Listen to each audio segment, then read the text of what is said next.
Wishing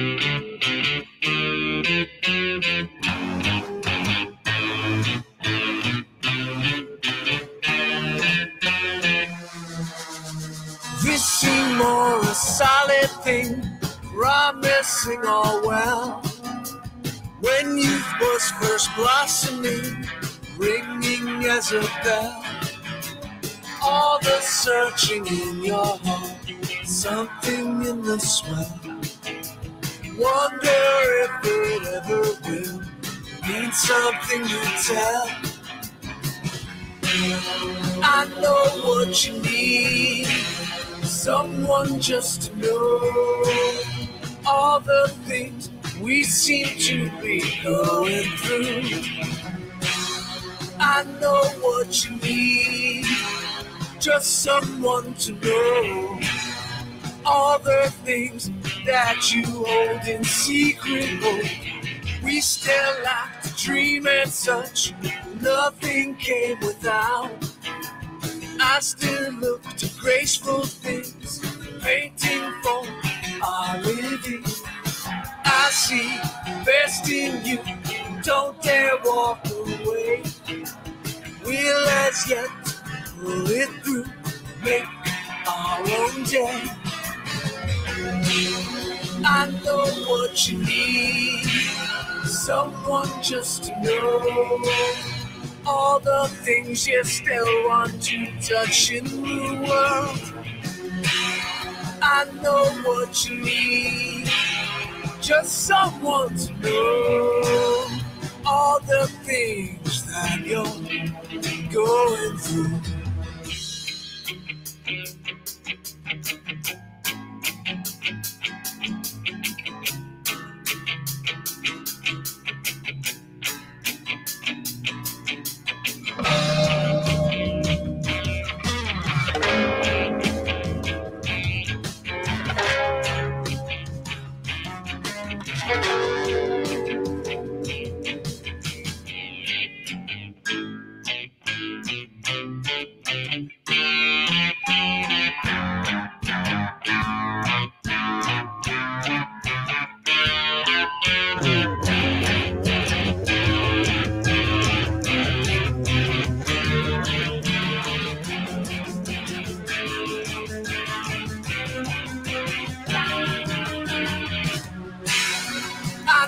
What you need, someone just to know all the things you still want to touch in the world. I know what you need, just someone to know all the things you still love in secret hope.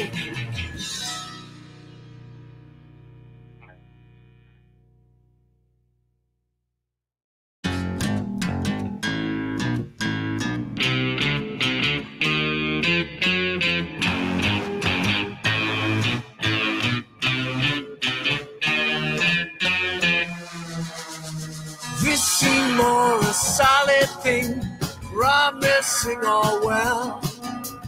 When youth was first blossoming, ringing as a bell. All the searching in your heart, something in the swell. Wonder if it ever will mean something you tell. I know what you need, someone just to know all the things we seem to be going through.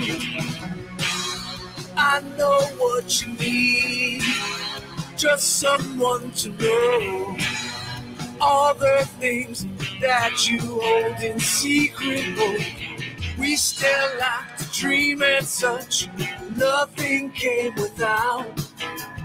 I still look to graceful things, painting for our living.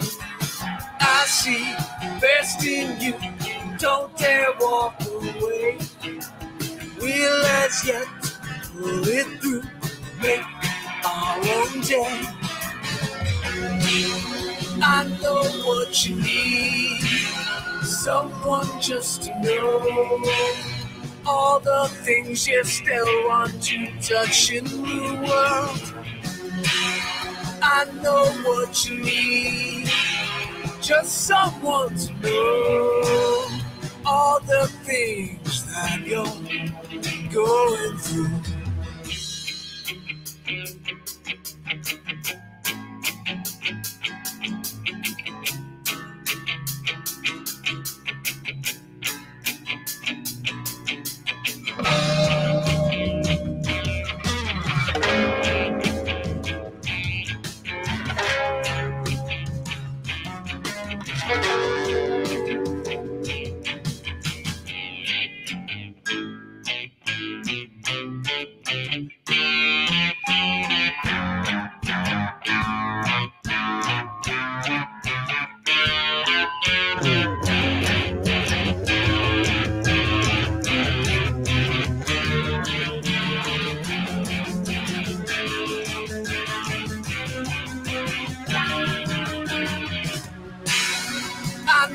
What you need, someone just to know all the things you still want to touch in the world.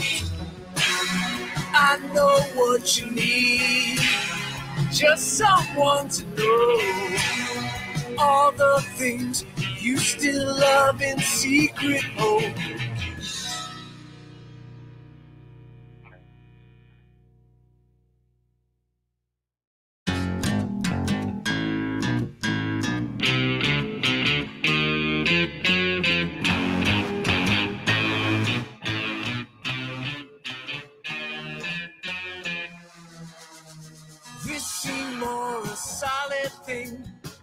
promising all well.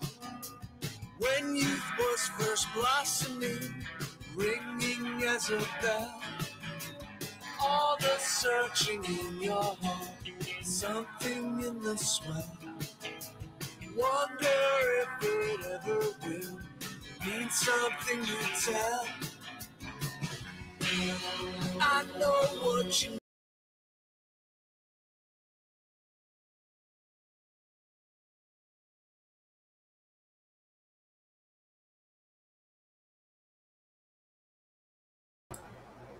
I know what you need, and it is the after party. Your hosts today are the Great Order and No White Guilt. Welcome to the Thanksgiving special, which is also a continuation of the celebration of Jared George's musical debut week with his first gold record song, Someone to Know.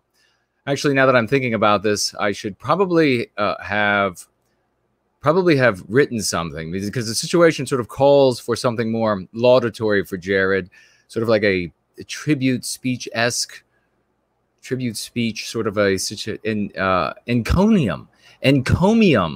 Yes, that delicious word. That's what Jared deserves. I don't have more than that, my friend. Encomium.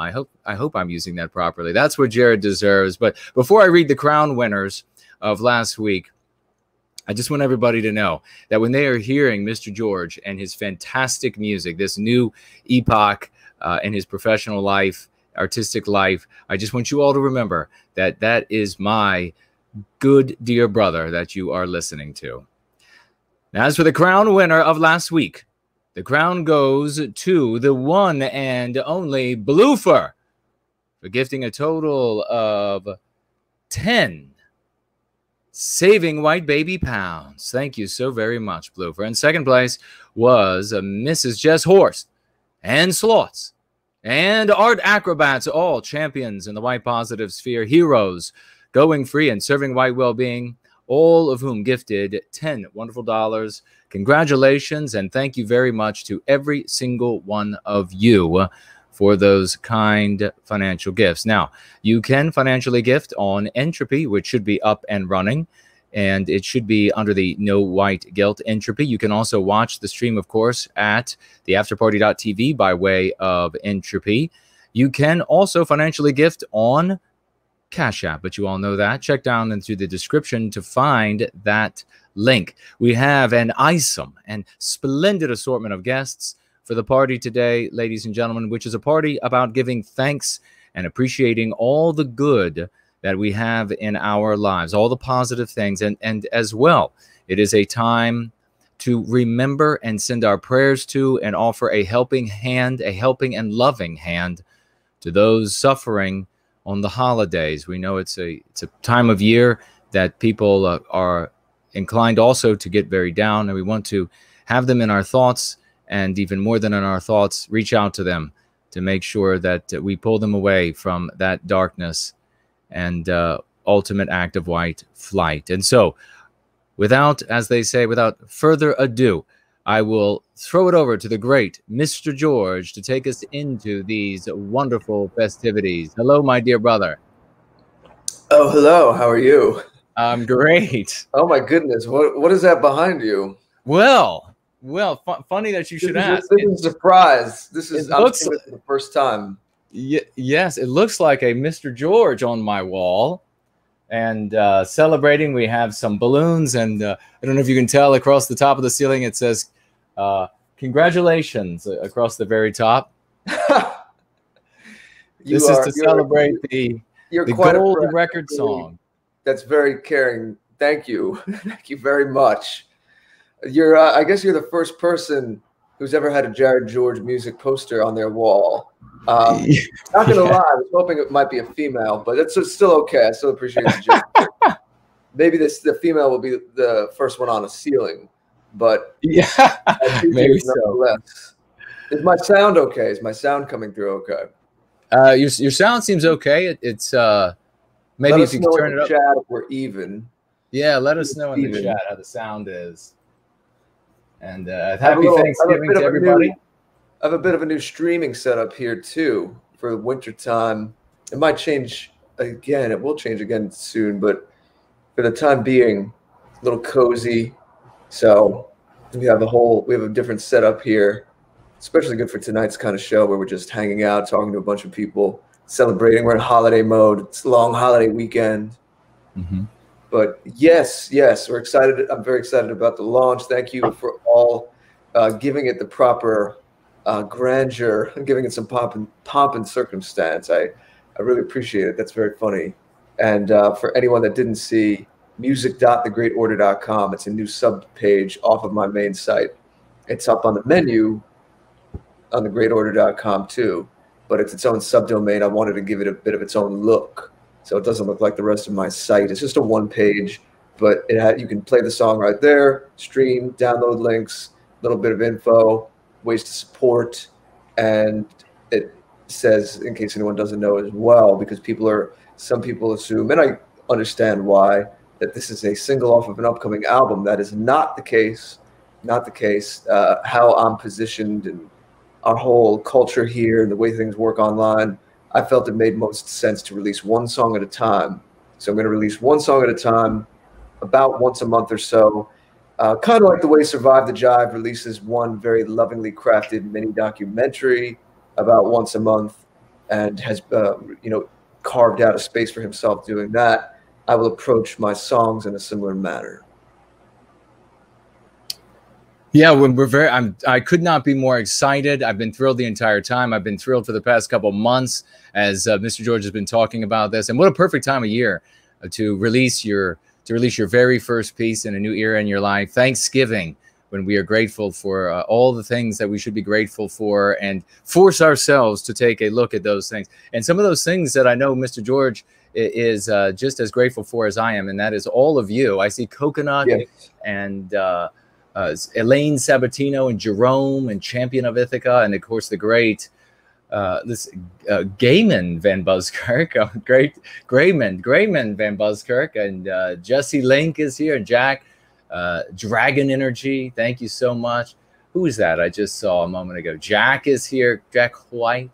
Wonderful to see you all. Thank you all so very much for being with us. Heidi is here. Great to see you as well. Please, please share this on your social media. Yes. We know we're shadow banned. We know we're throttled. But maybe you saw this tweet this week. Maybe you didn't, in the spirit of what I'm about to say. But our friend Lovely Porridge, of course, I did the video contest with him. He's been on tap several times, followed each other on Twitter for a long time. Even though we interact, even though we follow each other, if anyone's following me on Twitter or other social media as well, but there was a lot on Twitter up until Wednesday, and continuing since then, but anticipating the release of this and building some suspense and putting out some teasers. I was doing a lot for the music to let people know that on the eve of Thanksgiving here in the States, when people would be around, more people would be home, I was going to premiere this first song and unveil this new webpage. And Porridge told me he did not see any of those notifications. The only reason Porridge knew about it is because we were speaking privately on Telegram. But it just goes to show how bad the shadow banning is. So I would like to say we need to be the algorithm. So please, please do anything you see that we do that you think is of value, share it around. But there's also not just the retweeting and the sharing.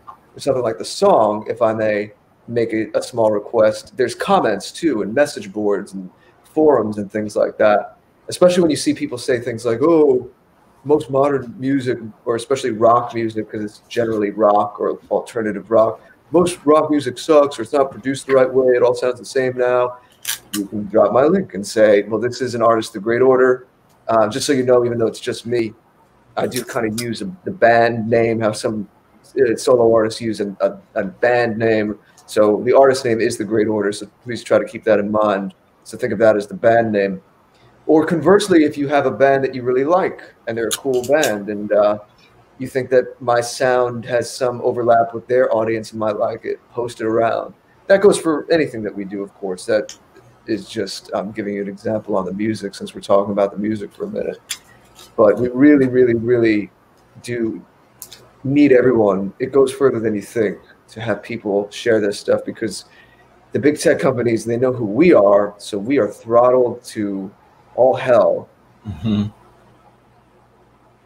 Ain't that the truth? I have lost so many great subs, people who are gaining. I gain like 30, 35 every 3 days, and the graphs of the software watching YouTube, recording a YouTube show 30, 35 gained over a 2-day period, and then 40, 45 deleted the next 2 days. So it's obviously anti-whites are stepping in to diminish our reach. Very predictable, and we'll continue to do whatever we have to do to reach you all and to expand this community, because it is more than just essential. It is really the life and death of our people, dependent on how many we can reach in time. Whatever in time is, it changes every day, as we can see. All right. Well, all of you, if you have any Thanksgiving stories to share, please share them in the live chats on No White Guilt or on Discipline with NWG. I'll pull up D Live as well, so that I can have you all, if you want to give points and if you want to share stories there, we'll have that up, and I'll keep an eye on that over the course of the evening as well. And I thank everybody who is there. Please share the work that we are doing over on D Live, especially if you are a creature of D Live and you go nowhere else, then please do share over there. Creature of D Live, a sticker creature. Yes.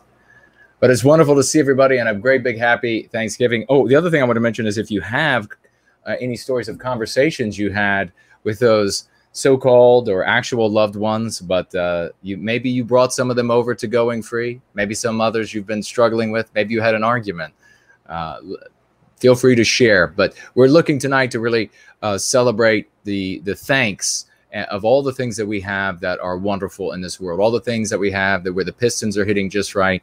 And I want to personally, just to get started, I know we're going to bring on, who are we bringing on first, Jared? Poseidon, the god of the sea. All right, we're going to bring on our great Greek brother here in just a moment. But I want to say, first and foremost, so thankful for the wonderful Mr. George, who I think you all know the story that Mr. George and I met when we were both kneeling to the God of the West, the Spirit of the West, and then we just tipped our heads toward each other, and that's how we found each other. And so very grateful for you, Mr. George, and much love to you, brother, and to all of you out there, everybody Going Free. We are a growing community, and it is the ties that bind us are getting stronger all the time. So many babies, it seems like the past couple of months now, so many babies born to parents who are going free. It's really amazing. So, Mr. George, if you are ready, I will bring on our brother from the sea. It is the one and only. Haven't seen him in a while. Haven't talked to him in a while, but it is the one and only great Poseidon. How are you, good brother? Good evening, my brother. Good evening, my brothers and sisters. It's always good to hear you. Always good to hear your voice, my friend. Thank you for the invitation. It's been a long time, I think. About a year since the last time. Has it been that long? We talked all together. I'd have to think back. It could be. I know you were on for some holiday shows last year, but then COVID threw a lot of stuff off, of course. And wow.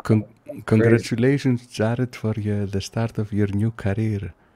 Thank you. Thank you. I appreciate it very much. And as you can see, we have a non-American here, even though it's a post-Thanksgiving stream. What does that mean? Well, to Jason and I, we're grateful for our whole community and everyone that we know and love and work with all around the world. And of course, Thanksgiving is an American holiday, but it's a time for any holiday is a time for all of us to gather together, enjoy fellowship. And it's not like there wasn't old European harvest festivals this time of the year. So there are, of course, antecedents and certain rhythms that we're in that speak to it no matter where you are in the Western world, and it's in us. So we thought it was appropriate to have Poseidon on as well. We like to have some international guests even on shows like this. Thank you. So we're glad that you could join us.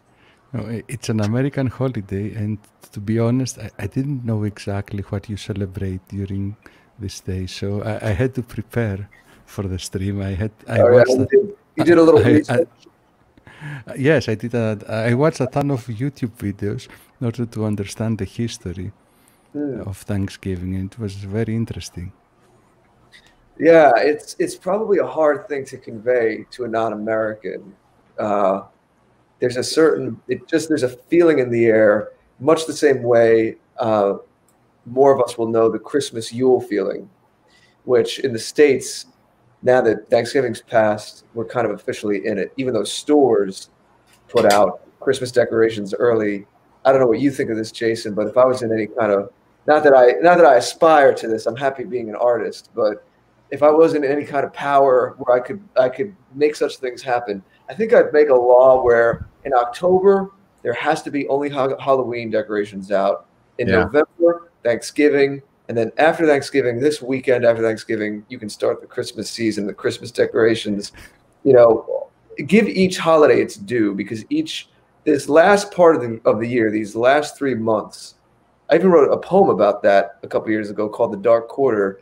It all kind of like brings you to the apex of Christmas or Yule, but these holidays kind of all blend into each other. And of course, we're talking about these American modern iterations, but again, it has antecedents in our European life, no matter where we're from.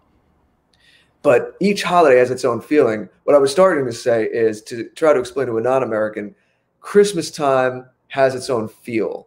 There's a certain Christmas spirit in the air. And Thanksgiving has its own feel. And of course, if you didn't grow up in the States, then there's no way we could transplant that feeling. It's such a personal thing into someone else. But we would just generally have to tell you that it's just a general late fall harvest, warm food, family, giving thanks. You know, that's the silhouette of it. You can't let someone in on the spirit unless they grew up with it. It just has its own feeling that's different. It just feels different than Christmas, different than Halloween, but it's its own thing. It's very charming. For some people, it's their favorite holiday. You know, there's some people that say that Thanksgiving feeling is the best. It's its own brand of coziness, its own special brand of coziness. But it's a beautiful time. I love all of this. I try to savor it all. Yeah, I couldn't agree more. And I think Poseidon would fit perfectly into the Thanksgiving meal. In fact, one of these years we'll have to ship his ass right over just for Thanksgiving. That'd be fun. I could see Poseidon at the head of the table. Go ahead, brother. Sorry, I think I would fit better in an Oktoberfest. You know, yes. the Oktoberfest is a traditional German holiday where it's sometime during October where they drink a lot of beer for a week. That's my favorite holiday. Well, there are plenty of beer drinking over Thanksgiving as well, and some other types of alcohols as well. So I don't know. There's a lot of good eating, turkey and pie and all kinds of fixings, dumplings and noodles, and so many delicious things. It would be wonderful. The Thanksgiving, the way I think it hits many Americans is that's when you especially once you become an adult, you really want to bring the people over for that holiday, for that celebration, for that meal, to be able to break bread with them that you actually care about. Because often, obviously, we're going to be forced to, some of us, to bring family members over that we'd rather not have. I know that I gotten rid of all of the ones that I'm related to that are anti-white. So we got room at the table for you, Poseidon. You're going to fit in next year. And thank you. Well, tell us some things that you have to be thankful for, Poseidon. That's what the spirit of this holds true. Thanksgiving, whether it's Canadian Thanksgiving a little earlier in the year, and we wished everybody a happy Thanksgiving when it was Canada's turn. But it's the spirit of thanks, the spirit of gratitude for the people we care about and the things we have that are successful. Just taking that moment too, because so often in our lives, we end up focusing, and we use this powerful engine of the Western mind to focus on all of the things that are going wrong, and it will give you all of those answers because it's a powerful machine. But Thanksgiving reminds us to really focus on all of the things that are good, all of the things that are positive, like the fact that we have a Poseidon in our life, and that he's a great guy, and thank God we have him. But brother, please, anything going through your mind relative to gratitude or what you're seeing from where you sit in your place of Western civilization, looking out at the rest of the world, please, the mic is yours. Well, the list is long. There are a lot of things I'm thankful for. So in no particular order, I would start with, first of all, I'm thankful that I'm healthy. I'm thankful that I have my wife with me, my children, my parents, my brother and my sister. But I'm also thankful that I found this community. And I have real friends right now. Even though I haven't met them in real life, I have real friends all over the world. And one thing I'm not thankful to my government, to the Greek government. They opened up our borders and it's a disaster. But I'm thankful for the good things. Yeah, I just want to get a quick little bit of trivia in, or minutia, but we have someone in the chat. I won't say your name unless you tell me it's okay to say it on air. But he has a direct ancestor who was on the Mayflower. Let me try to find it. I don't even know if he was a captain or had some kind of position on the Mayflower. Was taking the early pilgrims, the ship taking the early pilgrims over to New England and landing on Plymouth Rock. So that, he said, Thanksgiving hits home quite hard for him particularly. So very interesting person in our chat who has a very direct connection to the very beginnings of the holiday. Yeah, there are actually in service to White Wellbeing and in specifically Going Free, there are more than a handful of people who have direct lineage, and this is just absolutely wonderful. Direct lineage to, and they can trace it to the founding of this country. Those are the kind of folks that we want to have in our movements, and we refer to it. I gave the term founding stock to the white positive sphere many years ago, and it seems to come and go now in usage. But we really are. We are, of course, without question, the founding stock of all of our countries, the entirety of the West. And I know Poseidon would much rather have the borders open to somebody like me and Jared George, and then others with different biospirits in the world that come and wreck Greece. And of course, we would want the exact same thing in the United States.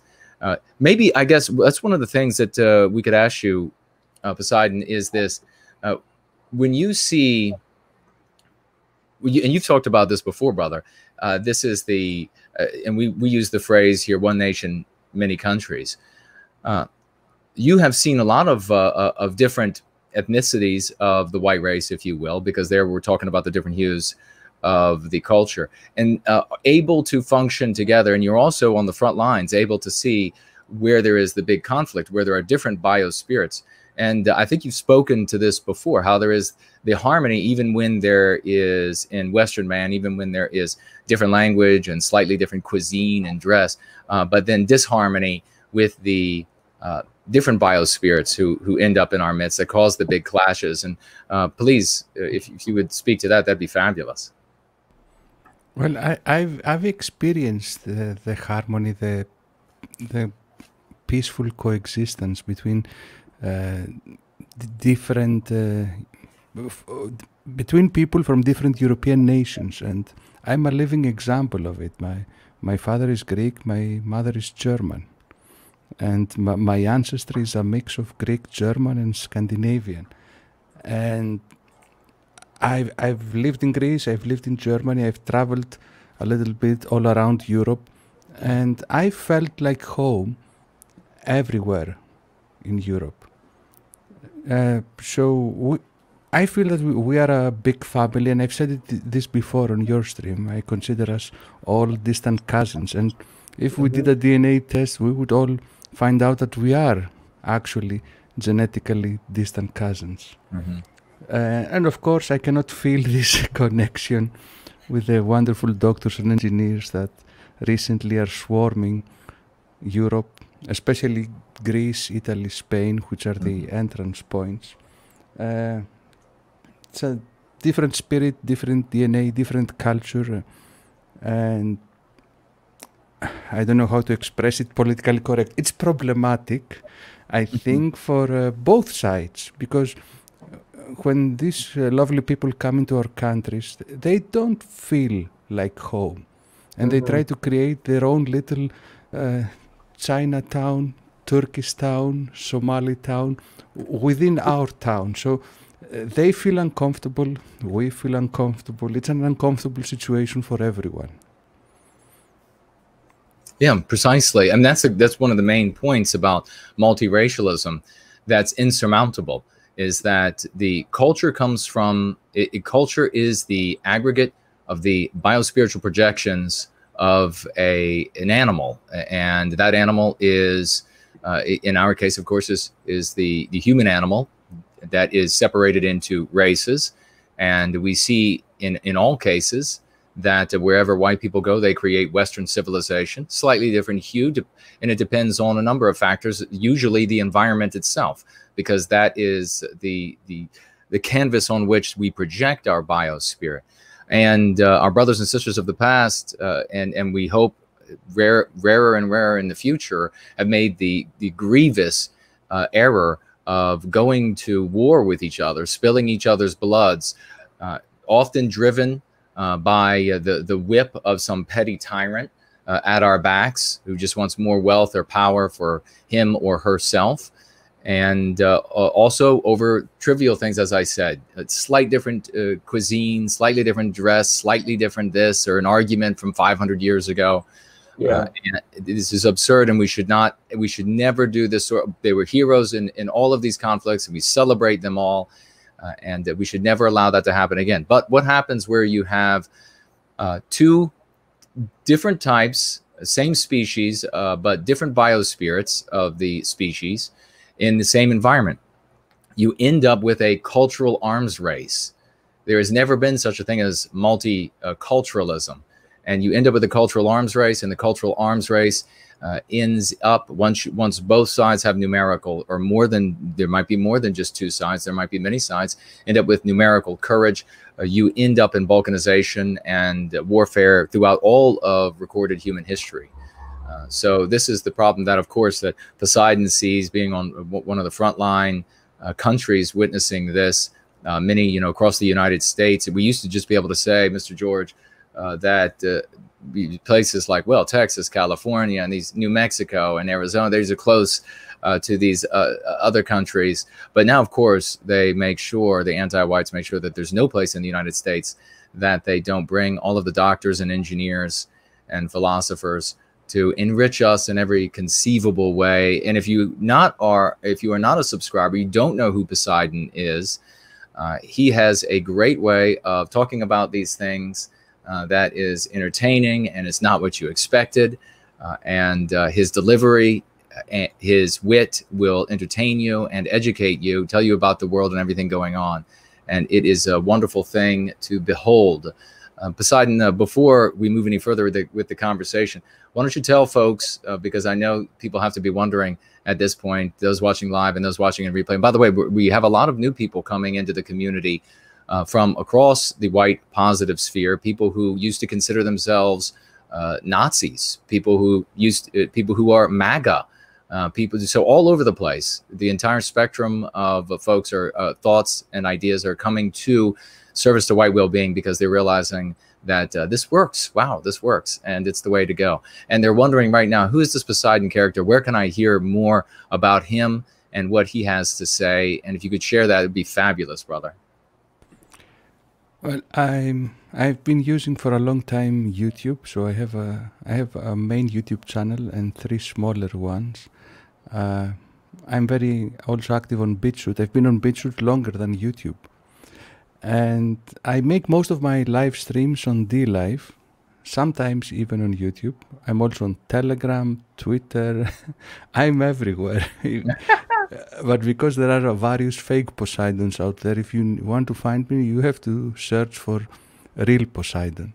If you search for real Poseidon, you will find my links. And they're also in all of my videos. And what kind of things have you been covering lately, so you can give people a little bit of a taste? What kind of topics have you been addressing lately? Well, for at least a couple of years, usually every Saturday, I make a live stream with, I call it the White Pills Party, where I go through all the good things that happened during the week, the good news, the white pills. Sometimes I might do something different. Sometimes I might have a guest. Sometimes, especially on DLive where there are no copyright restrictions, I just play music because DJing is also one of my hobbies.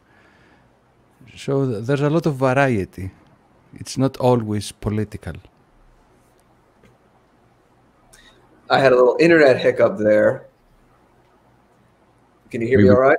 Yeah, we hear you just fine, brother. I guess, yeah, Poseidon was just telling about his platforms. Poseidon, I heard just before I was kicked off for a second there, you mentioned BitChute. While you're here, since you're very active there, just a quick side question. I'm curious, have you seen engagement go down recently? Because all of a sudden, my views and comments have really dropped relative. I use it as a backup, but it would still have some engagement there. Have you noticed anything? Is there anything strange going on BitChute? No, actually, I've noticed the opposite. Recently, I've been getting all of my people just went to you. I guess they like you better. I don't know, but recently I've noticed I get the same videos get much more views on BitChute than on YouTube. That's good to hear. I think the reason is that the YouTube is probably suppressing my notifications because I don't know if BitChute is somehow promoting their algorithm, my channel. I don't even know if they have an algorithm there. But I'm very satisfied from BitChute. There are some problems with the uploads. There are some problems sometimes with you cannot moderate the chat, which is, I think that's a huge problem on BitChute, and they will have to look into this. But I'm satisfied. It works probably sometimes much better than YouTube. Well, I'm glad to hear you've had a good experience there and that you have an engaged audience and community. Well, maybe it's haters. If you look at the downvotes. Yeah. My last video, I think, was almost 50-50 downvotes and upvotes. Maybe I have a lot of haters on Patriot, but it's still views. It's still, engagement is engagement, right? Well, you can laugh at it. That's what matters. You laugh. I actually have. I might share. I received one of the longest. I regularly receive these crazy messages from anti-whites saying the most wretched, unbelievable things. But I received one of the longest. They put, private message. I cannot believe an anti-white put that much time into it, and I might have. And you read, even starting it, you read the whole thing. I read the whole thing because it was so. Yeah. It was so insane. It was just over the top. A little amusement. Oh my gosh! And I actually got the author a couple of times throughout the massive rant veered off into hating on some other people in the white positive sphere, a handful of others, and so I felt a little offended at those points. I mean, I wanted the author to really keep the hate on me at that moment. I was like, keep pouring on the insane hatred. It shows you're hitting a nerve. You're doing something right. Yeah. Oh my gosh. Well, I mean, I've never had somebody say. I've had anti-white say a lot of things, like about me being murdered, but I've never had one actually say that my mother should have murdered me as an infant. That was one of the ones that just got my attention. So I'm thankful for the laughs. I'm thankful for the laughs that this anti-white gave me, and taking all of that time to rant about me. So Poseidon, you're definitely not alone. Before we let you go, good brother, the way things are going, by the way, that person could be here as a member of the community this time next year. Yeah, precisely. Who knows? With as crazy as things are. But brother Poseidon, before we let you go, tell folks what you're going to be working on next and what they can expect from you. Well, I'm going to be working tomorrow on my Saturday White Pill party, which is every Saturday at 7 p.m. Eastern. And also, recently I've started making some streams, mostly with female guests. So I did a stream last week about women and nationalism and their place in our movement. And I also did a stream about trad dating, with dating advice from male and female guests, because I think it's a topic that needs to be it's a topic that we overlook sometimes in our community, and it's very important because we need to make more beautiful high IQ white babies. And the only way to start this process is dating. I had Liv from whitedate.net last week during that stream. Yeah, you both were on a TAP episode last year too. Yeah. Well, that's what I'm working right now. White pills and discussions about topics like this. That's great. That's beautiful. Great. Well, brother, we are most thankful for you on this Thanksgiving, and we love you, and we hope that you will come back soon. And I know that Mr. George and I, if you ask us for anything, we will be there in a heartbeat. Very much so. I know, and I'm very thankful for having you as friends. Thank you very much for the invitation. And I hope you had a great Thanksgiving yesterday, and I hope we talk again soon. Yes, sir. Yeah, it was great. It was great to speak. It hasn't been too long, and we will. But be well. Best to you and your family. Thank you. You too. Bye. All right. Bye-bye, Poseidon. Well, isn't that magnificent? The great God of the sea with us. And before we bring in, I think we're going to bring on... He's so down to earth and easy to talk to for being a god, isn't he? He sure is. You usually expect to be in some sort of a state of shock and a little bit of horror, and but no, maybe a little ego, maybe a little ego coming off of the god. Yeah, well, none of that though. He was fantastic. Now I think we're going to have the great Yiz with us. Yes. Next time, right? Yes. All right. Before I bring Yiz up, I want to just make sure we see there. Can we see that says? Oh, this light might be. Oh, it sparkles a little bit. This says congratulations to Mr. George. This guy, I have to tell you, everybody, this man right here is a very very thoughtful friend. Everything he does, as you know, is very meticulous and thorough. But the same meticulousness he puts into the streams, Jason here, and his work, his books. Some people who are like that, who have that trait, I'll tell you something I'm thankful for, are they might be good at their job or, you know, a niche that they're in. But sometimes because of that meticulousness, they lose sight of the connection with other people. They're meticulous about their tasks or their job or their role in something, but can be very robotic and cold sometimes with other people.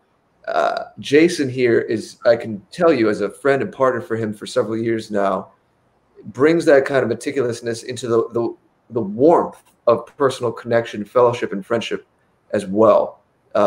Attentive communication, showing up, being present, the care, and even gestures like this. He knows that my music launch means a lot to me, and even just the thought to go out and that little extra effort of getting that stuff and setting that up, it means a lot, Jason. I see that. I see you.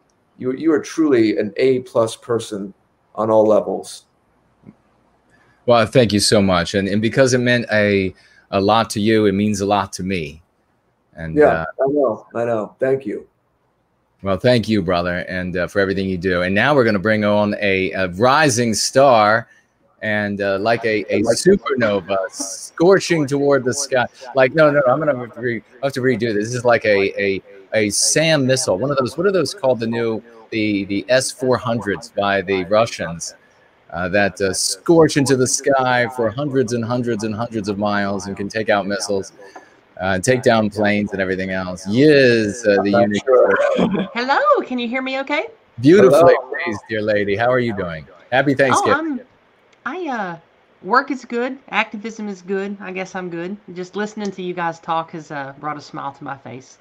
I've had good family time the last 36 hours because of Thanksgiving. We're going to probably have a lot more this weekend.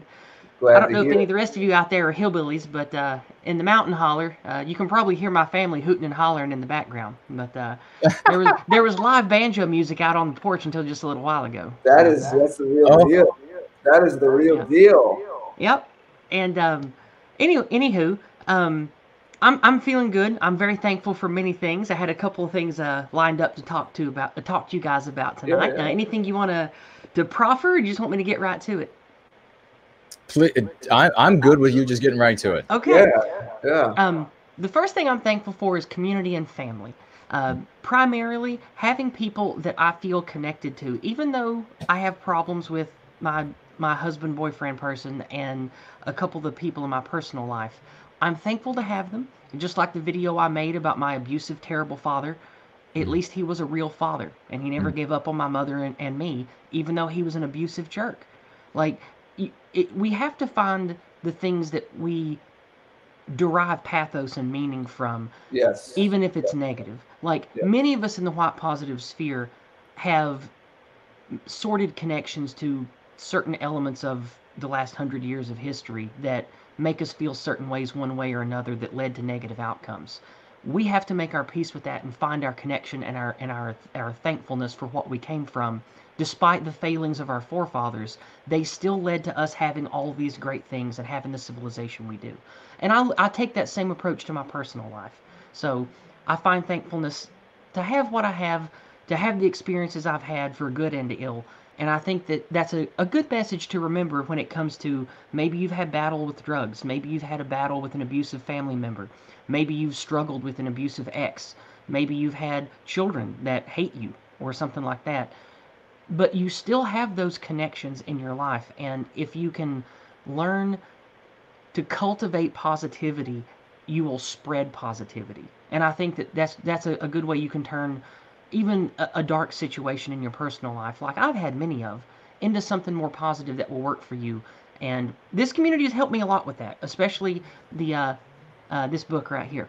I really like this book, and it's on my little nightstand thing here all the time. But I had it ready for a prop, so it was sitting over here ready to go. But the reason I'm thankful for this community specifically, in relation to what I just talked about first, is talking to people here in this community.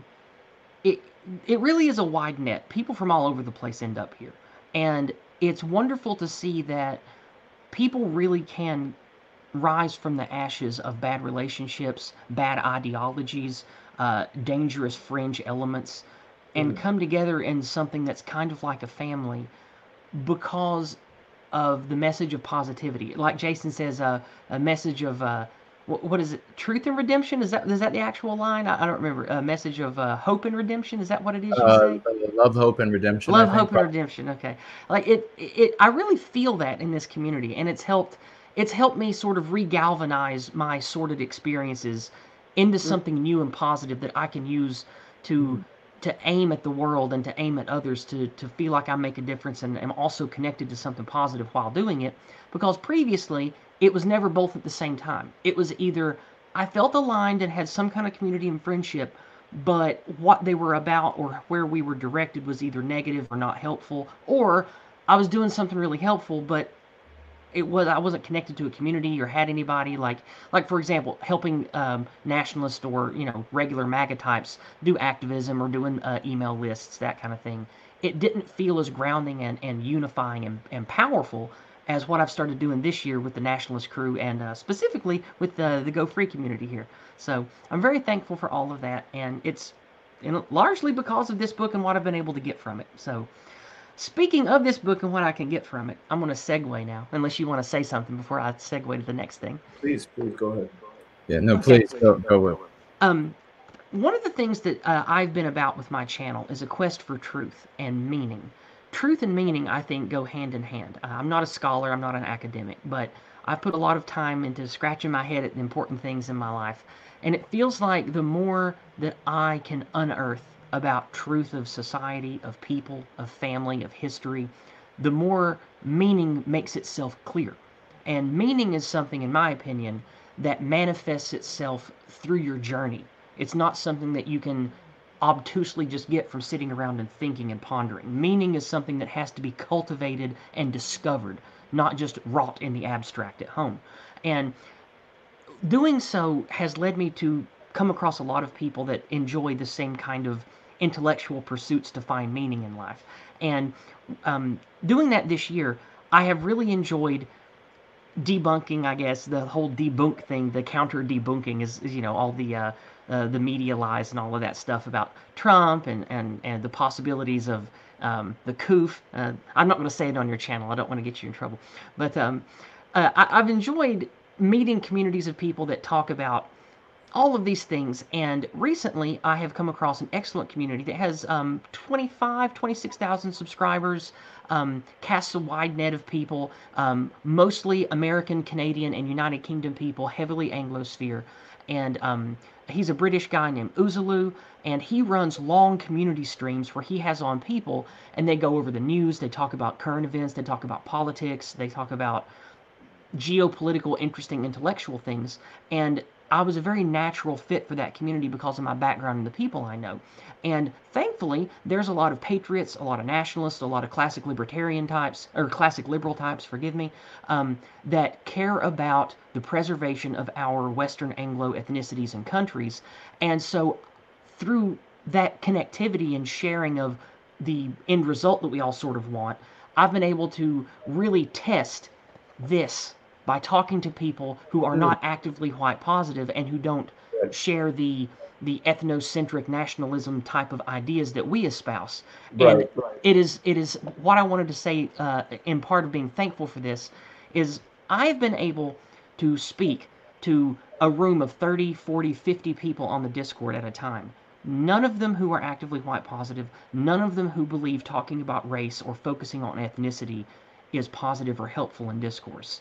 And if I didn't have the tools here and the language here and study this book and put this into practice, I would be dumbfounded, I wouldn't know the answers, and I wouldn't have the conviction to know that talking about race, talking about ethnicities, how they're valuable, why they're valuable, and using the lexicon and the dialectic tools to express that to others in a simplistic, perfectly packeted way, I wouldn't make any headway at all towards reclaiming our destiny or changing anybody's minds to understand that race and ethnicity are the core element of how our countries come together and why they function.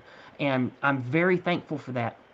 And I've been able to, hopefully, convince a lot of people that maybe never otherwise would have thought that it's valid or helpful to talk about race and ethnicity the way that the scary ethnats do. Hopefully I've been able to make them understand we are not the boogeyman of the anti-white narrative. And I believe that I'm winning over a lot of people, at least to that step. And that's a very important step to going free, in my opinion, large scale. And Jason knows that before I've said I want to go big or go home. So I like reaching a big audience. I like getting out there and doing activism. I was at the Million MAGA March, for those of you that didn't know.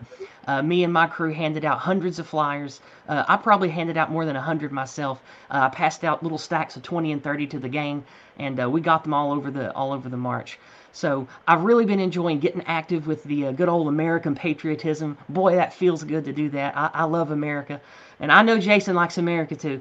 And it feels good to be connected with a lot of good old people, good old country people, getting out marching, doing the whole saber rattling thing like they used to do, you know. But sorry, what did you say, Jared? I didn't mean to cut you off. I said I don't think it's too bad either. Yeah. I just mean because Jared's got, or Jason's got his big American flag out. He likes the American iconography and stuff. Jason, did you ever get any of those yard signs printed out that I designed for you? I wish I had. There was I had these problems with Vistaprint, and I got to find a new printer now, a company to. And there are some options now for me, but I'm going to be making a video soon about my interaction with Vistaprint and their refusal to print anything that says no white guilt on it. So I don't know if they'll do business with me. Otherwise, we still have to see. I have one more conversation yet to have. Anti-Whiteism in action. Precisely. Yep. The reason I bring it up is learning from Brother Raymond's great work down in Australia, and learning from the flyering campaign of Patriotic Alternative in the UK. I had an idea. I would like to take some of those design ideas for those signs I made you long ago and see if I can get some colored flyer handouts printed out in good old red, white, and blue with stars that say no white guilt, and have a couple of websites printed on the back or down in small print, because the next big march is on the 12th, and we're all going back to DC on the 12th for the next big MAGA march. And if I can get the money together and I can get the design work done, I would love to have 1,000 or 2,000 nice, stars and bars, no white guilt flyers to hand out if I can manage. So I'm going to see if I can put that together. And if I can't, don't hold it against me. But that's my next printout project I'm working on for that. So let's see. Anything else I'm thankful about I wanted to share? I feel like there's one more thing I was going to say. Activism itself. I've been making more inspirational activism videos on my channel. And I think instead of doing the community stream stuff where I have people on just to talk, I think that my time is going to be best served as like an inspirational coach type person. So I think that what I'm going to do going forward for at least the next month or two is I'm going to devote 1 or 2 days a week to doing an activism live stream where live you can see me making letters, making phone calls, and inspiring people to every week contact your local elected officials, contact your state officials, tell them things that are sort of from this book and sort of from the MAGA movement stuff. We want to encourage all of our elected officials, whether they're Democrat or Republican, doesn't matter. Let them know you espouse nationalistic values, traditional values, you love our country, you want our country to be for us, you want to end, the things we want to end, like say no to the corruption and the mass migration and all this ugly stuff. And I think that my time and my channel work would be best put towards trying to inspire people to do activism that every Tom, Dick, and Harry can do from the comfort of their own home with just a few extra minutes a week or whatever. So that's going to be my channel project for the next few weeks to a few months. That sounds like a natural fit for you. Well, and that's what I'm thankful for. That's I'm just excited, and it's late for me, so I apologize if I'm a little scatterbrained. I'm thankful for people like you and very wise words that you shared. That was quite something, and the chat is really appreciating everything you're saying. Oh, I've been ignoring chat. I'm sorry, guys. I've been dialed in on talking. You have to be focused sometimes. Yeah. They were appreciating it, but very wise words and deeply felt. Yeah, without question. We love you so much, Yes, and so we need more people to be like Yes. These are the examples. Which she's an exemplar. She is living the way we should be living, getting out there and sharing the service to white well-being, sharing the lexicon, sharing the dialectics, because they work, and we have far more testimonials that come in, and Yiz has seen so many of them, and Yiz has only seen I don't know how many do I actually get to? Maybe, let's say half. Let's say I get to half of them. And I wish I could get to every one, and I'll be making more of an effort to be able to do so, but I share as many as I can. And we see just these life-changing, life-affirming, life-empowering testimonials, people going from where they thought it was a dead end, everything was awful. They couldn't change people's minds. They couldn't reach the ones they love, to feeling better about themselves, having more ability, having more strength, endurance, intelligence, accessing more of that, accessing more of the spirituality, feeling a connection with the totality of the Western world, feeling a connection with those people and an understanding of those brothers and sisters out there, the vagues, who are not quite there yet. They don't understand. And that's how you have to feel if you're going to reach them. Remember, when you're talking with people who are with new coming into the white positive sphere, new coming into specifically service to white well-being, you have to handle them with love. You have to handle them with care. You have to help them to going free. It's a bit different when you are dealing with somebody who is absolutely intransigent about, they want to be an antique nationalist. They want to worship black and white photos. They want to put up some sort of ugly banner from the past that everybody else across the Western world is going to think represents something truly monstrous. When you're with somebody like that, you're just intolerant. You just say you do this or you hit the road, and then you move on to somebody who has some sense between their ears and productive members of civilization already. And Yiz went out.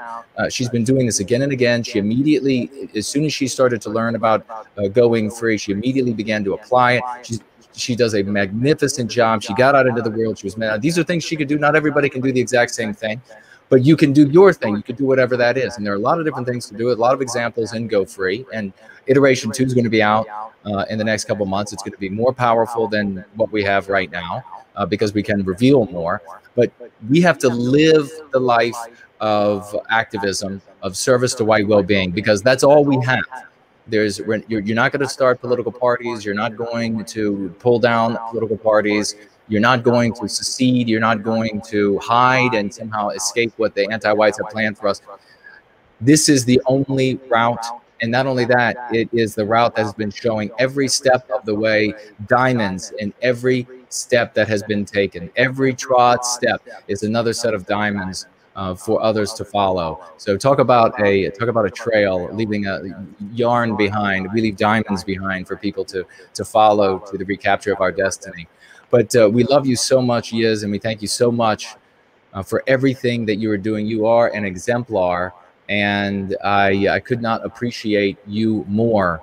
So what are your final thoughts as we get ready to let you go here on this Thanksgiving? And I'm going to have to come down there and listen to some of that banjo. I love banjo.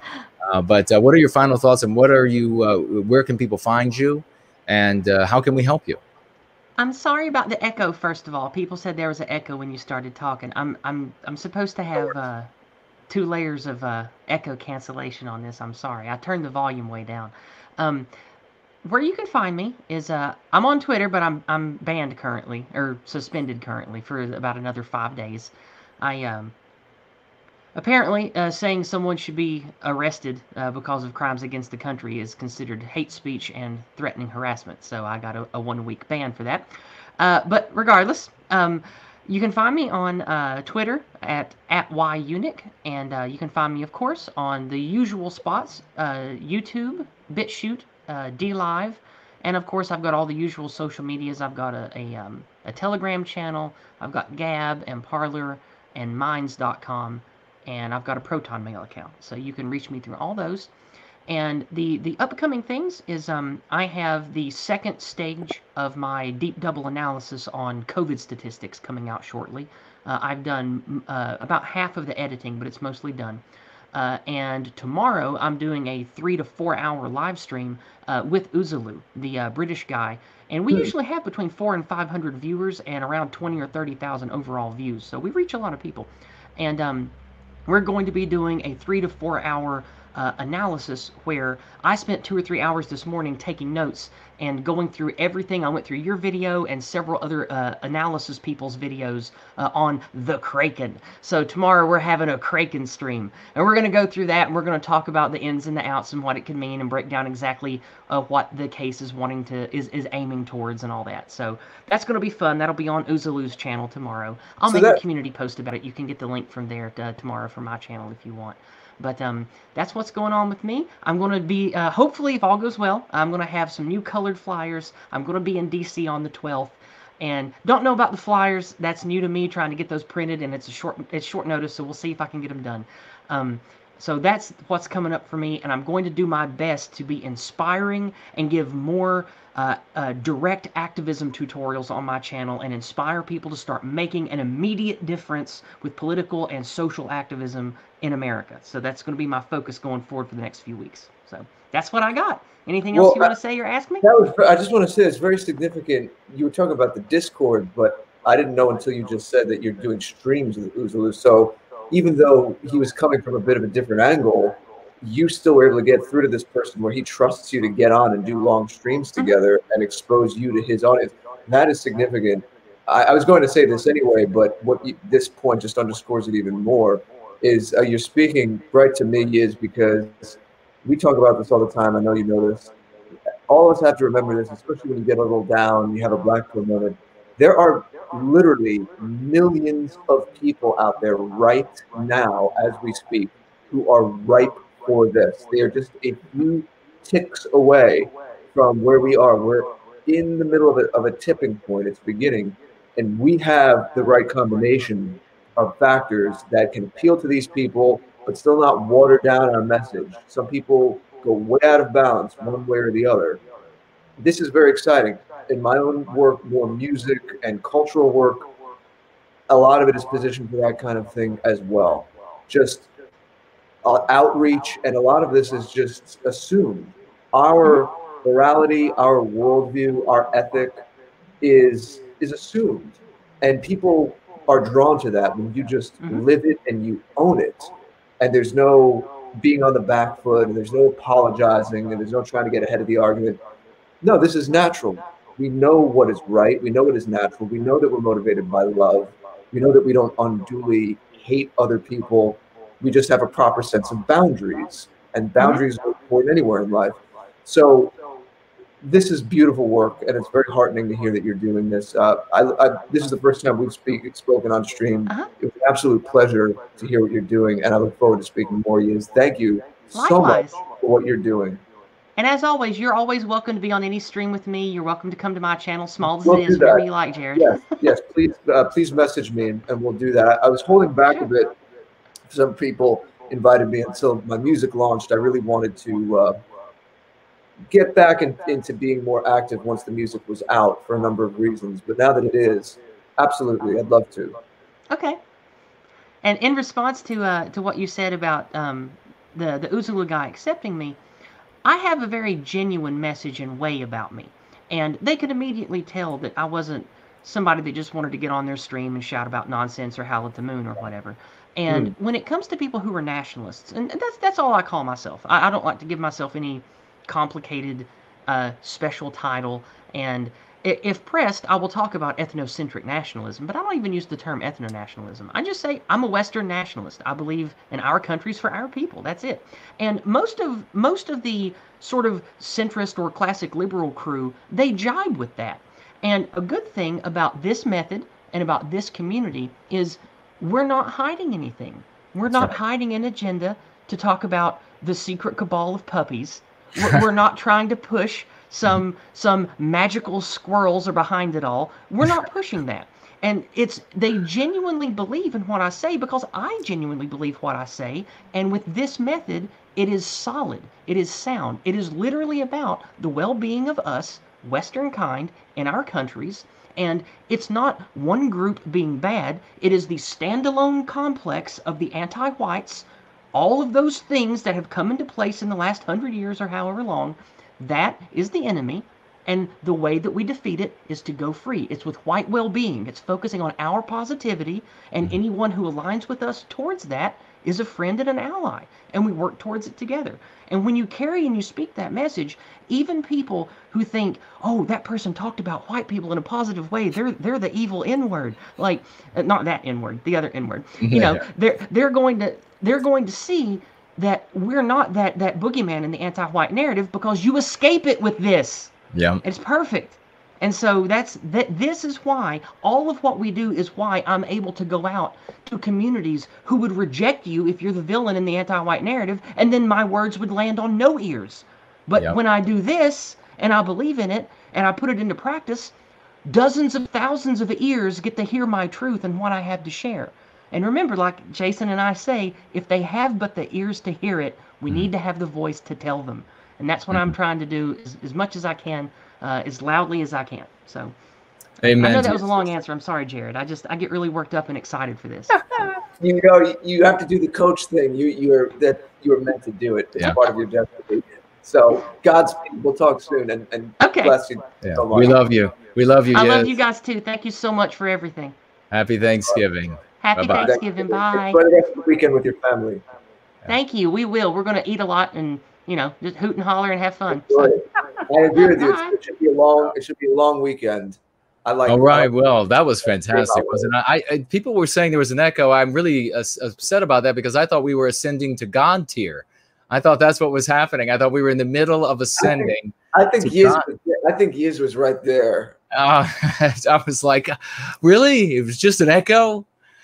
We had I thought I saw somebody ask a question about what is projected on the wall behind me. It is that.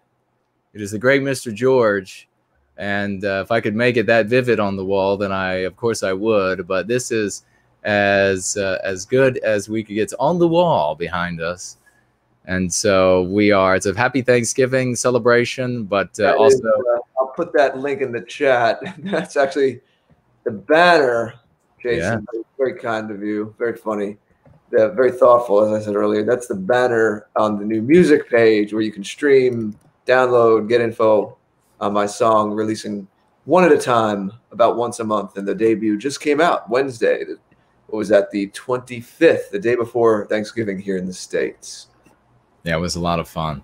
Well, let's step on forward to another one of our magnificent champions, a gentleman who has been hard at work, mentioned very often, but not as often as accomplishments. A lot of the activities have been in the background, doing wonderful things, wonderful things for White Wellbeing, going free for this community in specific. And we bring him now for the one and only, the wonderful Final Blossom is joining us. Hello, dear brother. Happy Thanksgiving. And how are you? Good. How are you, Jason? How do I sound? Good. I'm good. You were a little low to me. Is he low to you, Jason? Little bit low. If you could either, if you have the ability to turn up your mic, or just maybe move a little closer to the microphone, that'd be great. How about now?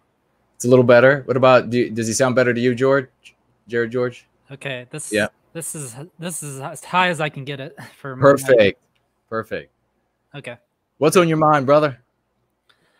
Well, a lot of things are on my mind. I sent an email to Jared talking about the things that I wanted to discuss.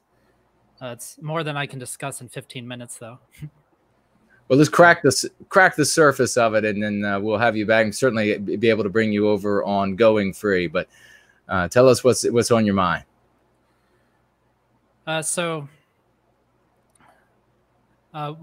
One important thing I'd like to discuss, just an idea for the listeners to consider, is I know that a few months ago, someone mentioned if everyone was contributing $5 a week, $20 a month, we have about 4,000 people that watch your videos.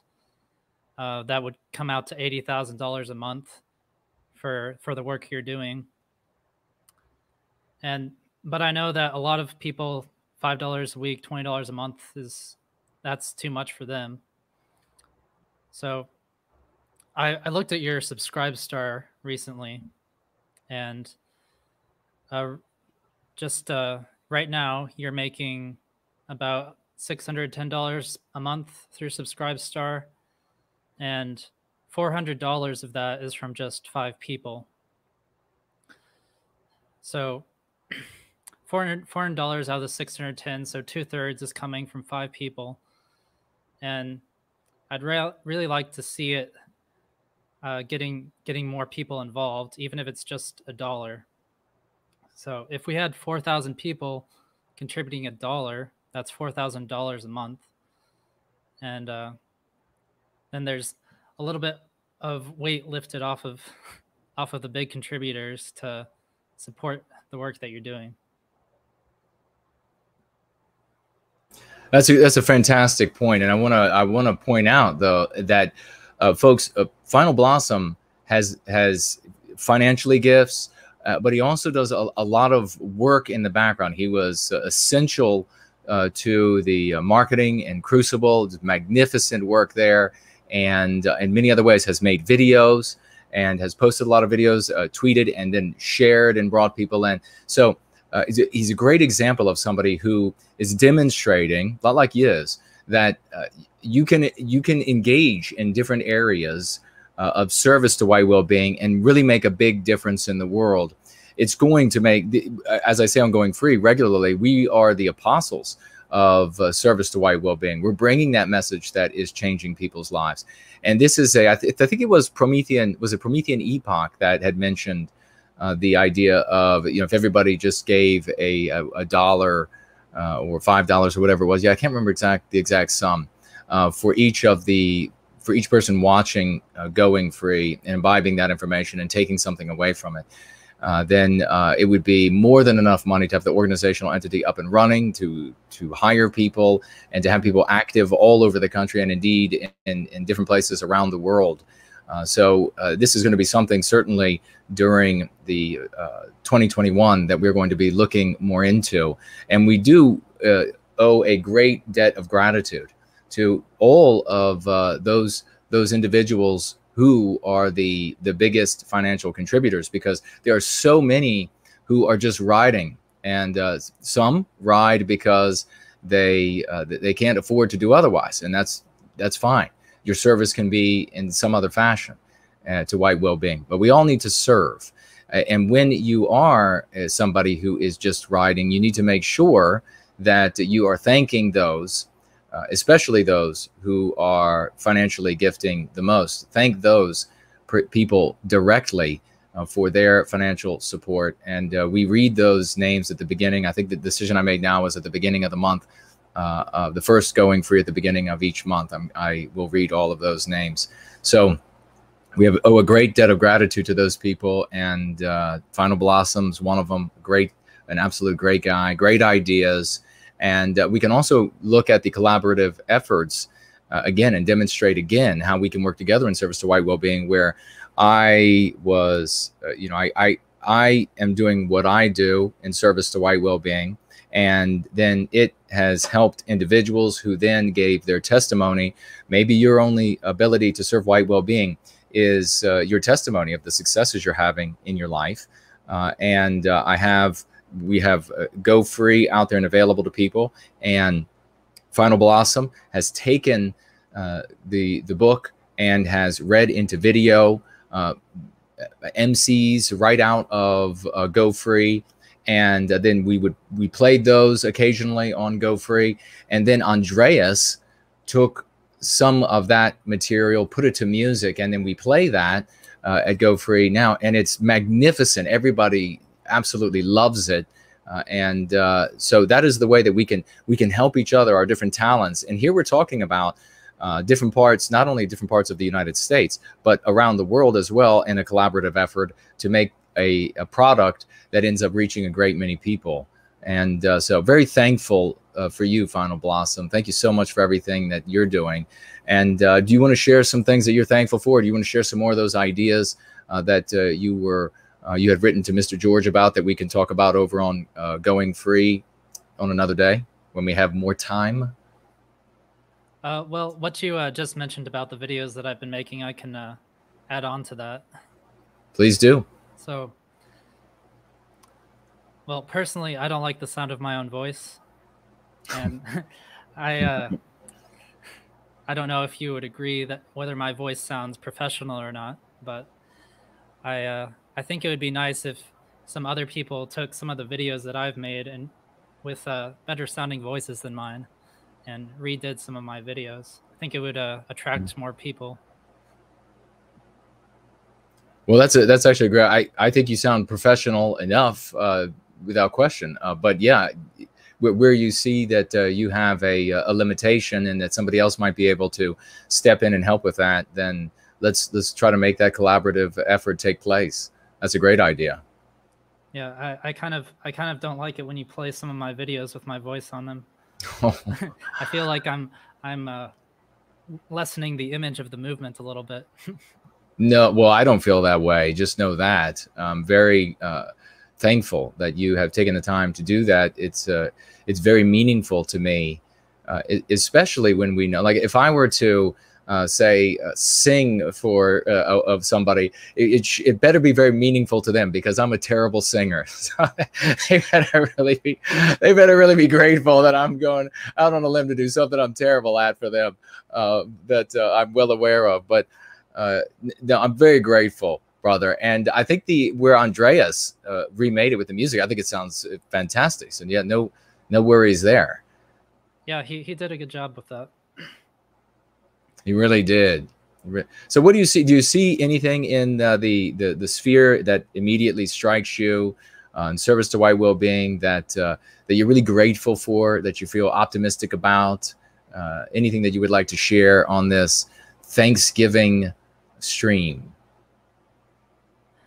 Well, I mean, the thing that comes to mind immediately is just this community and all the great people here, regulars that have been here for years, contributing and giving each other support, financial and just in words of praise.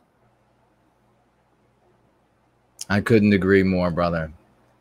Thank you so much for saying that. We do, and so many are coming forward saying what Final Blossom is saying right now, that we absolutely do have a community. These are gatherings that we have, gatherings of family, of blood, of kin, and they're meaningful. It's not just a show.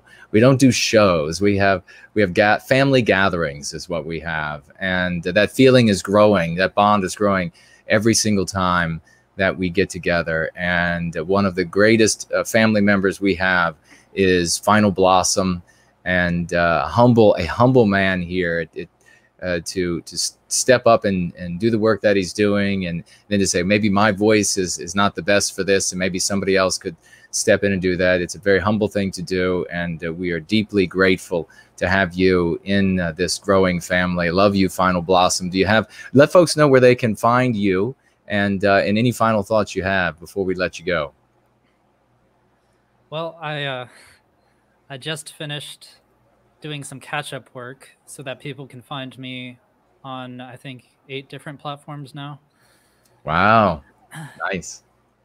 So what are some of them? My main 3 are YouTube, BitChute, and Twitter, and it's all the same account name. So Final Blossom, you write that out as a single word, and yeah, I'm sure I'm pretty sure last time I checked, I showed up as the first result on Google on BitChute, or in the Google results for Final Blossom. My BitChute account was the first result. That's the way it should be. And what are you going to be working on next, brother? Well, the other accounts I'm on are Minds, Gab, Library, Telegram, and Parler. But it's all just a duplicate, basically, of what I've done on the other platforms. So if you follow me on one of them, you see most of what I do. As I have another question for you, Jason. Go ahead, brother. So would you have a problem if you received a check that was $10,000 or more? Because I've heard that banks are required to report to the IRS of any deposits of that magnitude.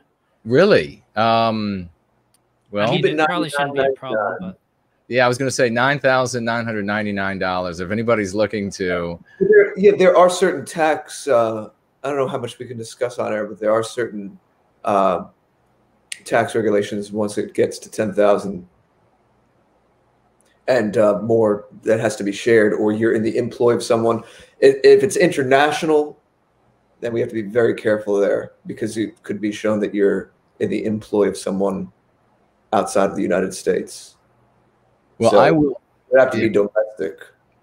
I will. I'll ask I happen to know tax professional, and I will ask to see what kind of steps, or if any, have to be taken, if anything's going to be reported or not. But that is one heck of a question to ask on your way out, brother. I think. What are we about to see as the next super chat? That is one heck of a question, brother. And we love you. And you and I will talk. We'll have you back. I think maybe if you're free tomorrow, and you can broach some more of the material on going free. I think we're gonna have. Sunday, Jason. Oh, I'm sorry, Sunday, right? I've been awake so many days now. I've slept, I think, 3 nights over the past week. So some of them are running together now. But yeah, Sunday, if you'd like to. Sunday, as they used to say here in the United States, where the big monster trucks would come out. We'll have you back, brother, and God bless you. And you and I will talk. We'll talk more in private. Okay, thanks for having me. All right. Thank you for all that you're doing, and we look forward to hearing more. I know you had more to share, so there'll be occasion for that. But it was good to speak. Have you on Thanksgiving? Happy Thanksgiving. Or I don't know. I don't know if you're in the States or not, or if you're Canadian, or if you want to stay. I am in the States. Yeah. Okay. All right. So happy Thanksgiving. I didn't know. I wasn't sure. Might have been confusing you with someone else. But thank you so much, and happy Thanksgiving to you and yours. Thank you for all you're doing. We'll speak soon. Okay. Happy Thanksgiving. All right. Promethean hails, brother. Bye-bye. Well, that was the great final blossom, ladies. Yeah. So many people doing all kinds of activism, bringing their different talents to it. It's just a great mosaic of talent and passion. It really is. It really is amazing. It looks like we have the great Semiagog is about to join us. He's backstage. He's right behind the curtain. Let me take a quick look at just your questions so that we can stay engaged on this Thanksgiving special. We have over on Entropy, very quickly, the wonderful SJB financially gifted us, Jared, $20. Thank you very much. Writes with that $20 financial gift, Friendsgiving instead of Thanksgiving. Thank you so much. Well, I think that's a thing. Some people do that on the Friday. Much better than Black Friday and going and shopping and getting crap and standing in line at box stores. Yes. People get together with friends, non-blood relatives, but we are all related. As we are. Jason, we're all family. We're fourth cousins or even closer. Precisely. But people celebrate Friendsgiving. So I guess in the spirit of Friendsgiving, they were gifting that $20. So thank you so much. Yes, indeed. Thank you so very much. And we have the great Heidi Van Buskirk, along with Ray, financially gifting $20. Thank you so much. Wonderful couple that you are. And Heidi writes here, happy Thanksgiving, everyone. Thank you all for being the community you are. Well, thank you so very much. I think, Jared, we're really seeing a theme here that there's great gratitude for the actual family and community that we are building. That pace is growing all the time. We're ready to adopt more. Anytime you're ready, if you're out there, you're a wallflower, you don't know whether you're ready to be a part of it, jump right on in, go free with us. You'll become a better you, and you'll be embraced, you'll grow, and you'll see how powerful you can actually be. Give up all of those old vehicles. Every person that gets involved says that it was for the better. No one has come into this and said that their life got worse or something got worse. Everything got better in their lives. Every single time. We also have the great Slots, one of our magnificent champions in service to White Wellbeing. Whoa, let's get the round of raucous emojis out for the one and only Slots, who is a tireless individual. Did that $10,000 super chat just hit? Well, it's a $50 financial gift. Thank you. From the great Slots. Thank you so very much, good brother, and saying everything he had to say with those $50 to the anti-whites. Thank you so very much. Yeah, every single day this guy's engaging. He's like Raymond Foster always in conversation on Twitter. And I see many of your names. Many more people are getting active this way, not taking any more of the Bravo Sierra off the anti-whites or the vagues, and you're converting, and I love it. And Slots is right there with some of the best. And $50 from Slots says, well, thank you, brother. And we also have a $20 financial gift over here on Cash App from Keith. Thank you so much, Keith. Thank you. Yeah, newer member of the community, family member of the community, and a big man. You would want him in a foxhole if you had to be in a fight somewhere. Thank you so much. If I ever go on tour, I'll need a bodyguard. So Keith. You'll only need one if he shows up. So thanks so much. I'll stand behind him and you won't see me. Let's run through these quickly. Actually, I'm going to go ahead and bring Oliver up, and then I'll run through these questions real quickly while he's on the screen, and then we will bring him into the conversation. So we'll bring him out from behind the curtain, but we have Son of Greece writing here. I just found this community. You have a lot of Greeks in the chat. We got a lot of everybody, brother. And thank you for being with us. We hope that you'll be one of our finest moving forward with some of our other Greek participants. It's great to hear you. You notice we don't break things up unnecessarily and say, like Jason was saying when Poseidon was on before, speaking of Greeks, well, you guys are from a different part of Europe and you don't eat like us or you don't dress like us. Right. So we want to have our little enclave. I mean, we celebrate that true diversity. Don't get me wrong. But we celebrate that in a way that still unifies us. We don't talk about such things in any kind of divisive manner. And that's there's no reason for that, especially there's no reason for that ever. So I won't even qualify it. Yeah, we love the variety across Western culture. We also have Greek Ice writing here. Where would printable no white guilt flyers be? Well, they used to be easily accessible on my website until the website was attacked and taken down twice and then rebuilt. And I think we're going to be moving into maybe this month or next month and 2021 into a new website. And I'll see if I can get the flyers back up. There should be a flyers tab at nowhiteguilt.org. Go over there and click and see if it'll show you a leaflet. I want to have a great many there that folks can print out and in the future, and I plan on doing that. So we're dealing with this great many issues right now, but we'll make sure that happens ASAP. And thank you so much for your willingness to engage in that sort of service for white well-being. Greek America writes here, I bought Greek Ice and Son of Greece earlier from Gab. They like it here. Well, thank you so much. Wonderful. Greek America, bringing them over. And Greek America also writes here, see, that's what we have to do, help each other go free, and then we change the world. We do the reverse of Schumer. He goes down to Georgia. Talk about the devil going down to Georgia, and wants to say he's going to change Georgia and then change the world, change Georgia, change America. We're going to change the Westmen, each of us in and of ourselves, and then we change the West, and by changing the West, we change the world for the good of all peoples on planet Earth. Greek America also writes, Gad Sad took trolling to a whole nother level. Mean comments is one thing, but stealing someone's work, that is extreme. Well, I still have to get back to his book to see exactly if a charge of plagiarism will be legitimate. But these responses that he has made publicly about me when I merely asked him if he had heard about my work, they warrant videos from me. I've done one. I think I'll do 2 more. Thank you very much for that, brother. And Heidi writing here, just an idea. What if your next book was a collection of all these testimonials? That would be splendid. It's a great idea, Heidi. Yeah. And then she writes, Mr. Sad would have nothing on you for that. Well, that is true indeed. I haven't seen anybody talking about their lives being changed by following Mr. Sad. It would seem like kind of prima facie it's going to go the other direction. But we have, ladies and gentlemen, as you may well see now, a scintillating mind has joined us in the form of Semiagog. And he is going to be with us for the next 15, 20 minutes or so. Brother, happy Thanksgiving. We love you. Welcome. And what is going through your mind that you would like to share?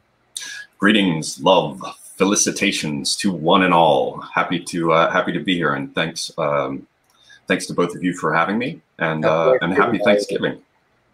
Happy Thanksgiving. So, and what's going on with your world, brother? Well, good gracious. I quickly put together some ideas for things about giving thanks that I can share. Otherwise, I continue to grind through this moment, as I think everyone else is busy doing, watching for signals on the horizon, what's coming next, what we can all expect in this time of unexpected occurrences. Yeah, so I'm continuing things much as they always have been, only more so right now. It's very much an interesting time. Yeah, you're very particularly keyed into what's going on now, as your Twitter handle says, being schooled in semiotics. You are reading the signs. You're reading the signs of, well, yeah, a lot of mixed signals. I would think, right, of all of the things going on right now in the culture. Yeah, there's quite a bit of this, signal to noise ratio problem.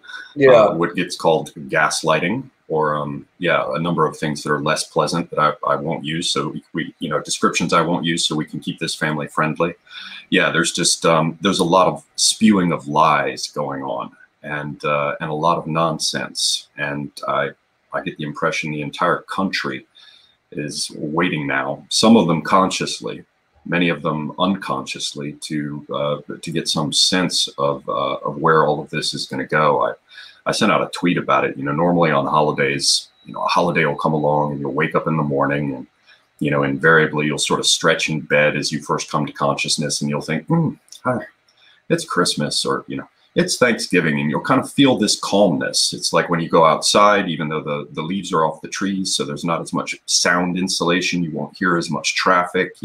Everyone kind of winds down. Yes. But what's happening now is I get the sense that, how did I put it in my tweet? It's as though you can hear the teeth grinding from sea to shining sea, with the sound of calving glaciers, because everyone is just full of tension about this. And I guess we'll have to see where it goes. It promises to be exciting. Yeah, I have to say, Laura Lee, regardless of what one thinks of astrology, when she was on our Halloween stream about a month ago, she said this very thing, that it was going to be protracted, it was going to be messy, we weren't going to have a clear answer. Not that what she does, I don't want to act like I'm, it's not an advertisement for her, but I just want to represent her as precisely as I can. And I do value her in a number of ways, including that kind of work that she does. She's very level-headed about it. So what I was about to say is, for anyone that might have certain assumptions about that sort of thing, she's not a fortune teller. She's not the kind of person that's like, this is what's going to happen. She, in her own way, reads the signs like Oliver here does, but said to us that it was going to be long, drawn out, messy. We weren't going to have a clear answer, and probably wouldn't until later December. Very interesting timing, right, with the solstice and everything. And who knows how intentional that is, or just kind of flowing with the direction of the cosmos and things that none of us can control, even those in power. But it's certainly an interesting time. I think I say a lot, Oliver, and I know it's easier said than done, but especially right now, a holiday time like this, where it is a time for reflection, is that they want us to be in that state of the teeth grinding, as you said. They want people to be on edge. In any time of year, especially people like us who are considered dissidents, this is a time, we just put out a tap mailing. We send out about maybe every couple months an email list. If you're listening, please do get on, by the way, at the afterparty.tv, our mailing list. We have much more control over that than social media. Obviously, if there was an emergency and Jason and I needed to contact you, or we immediately got kicked off of all of our platforms, that'd be the last way we could disseminate info and let you know what was going on. But it was a happy Thanksgiving message, but of course includes our community, family around the world as well. But the message there in the beginning was, this is a time to bring out your best traits, and while they're trying to squeeze the worst traits out of you, it's a time to be centered and balanced and not say or do anything out of high emotion.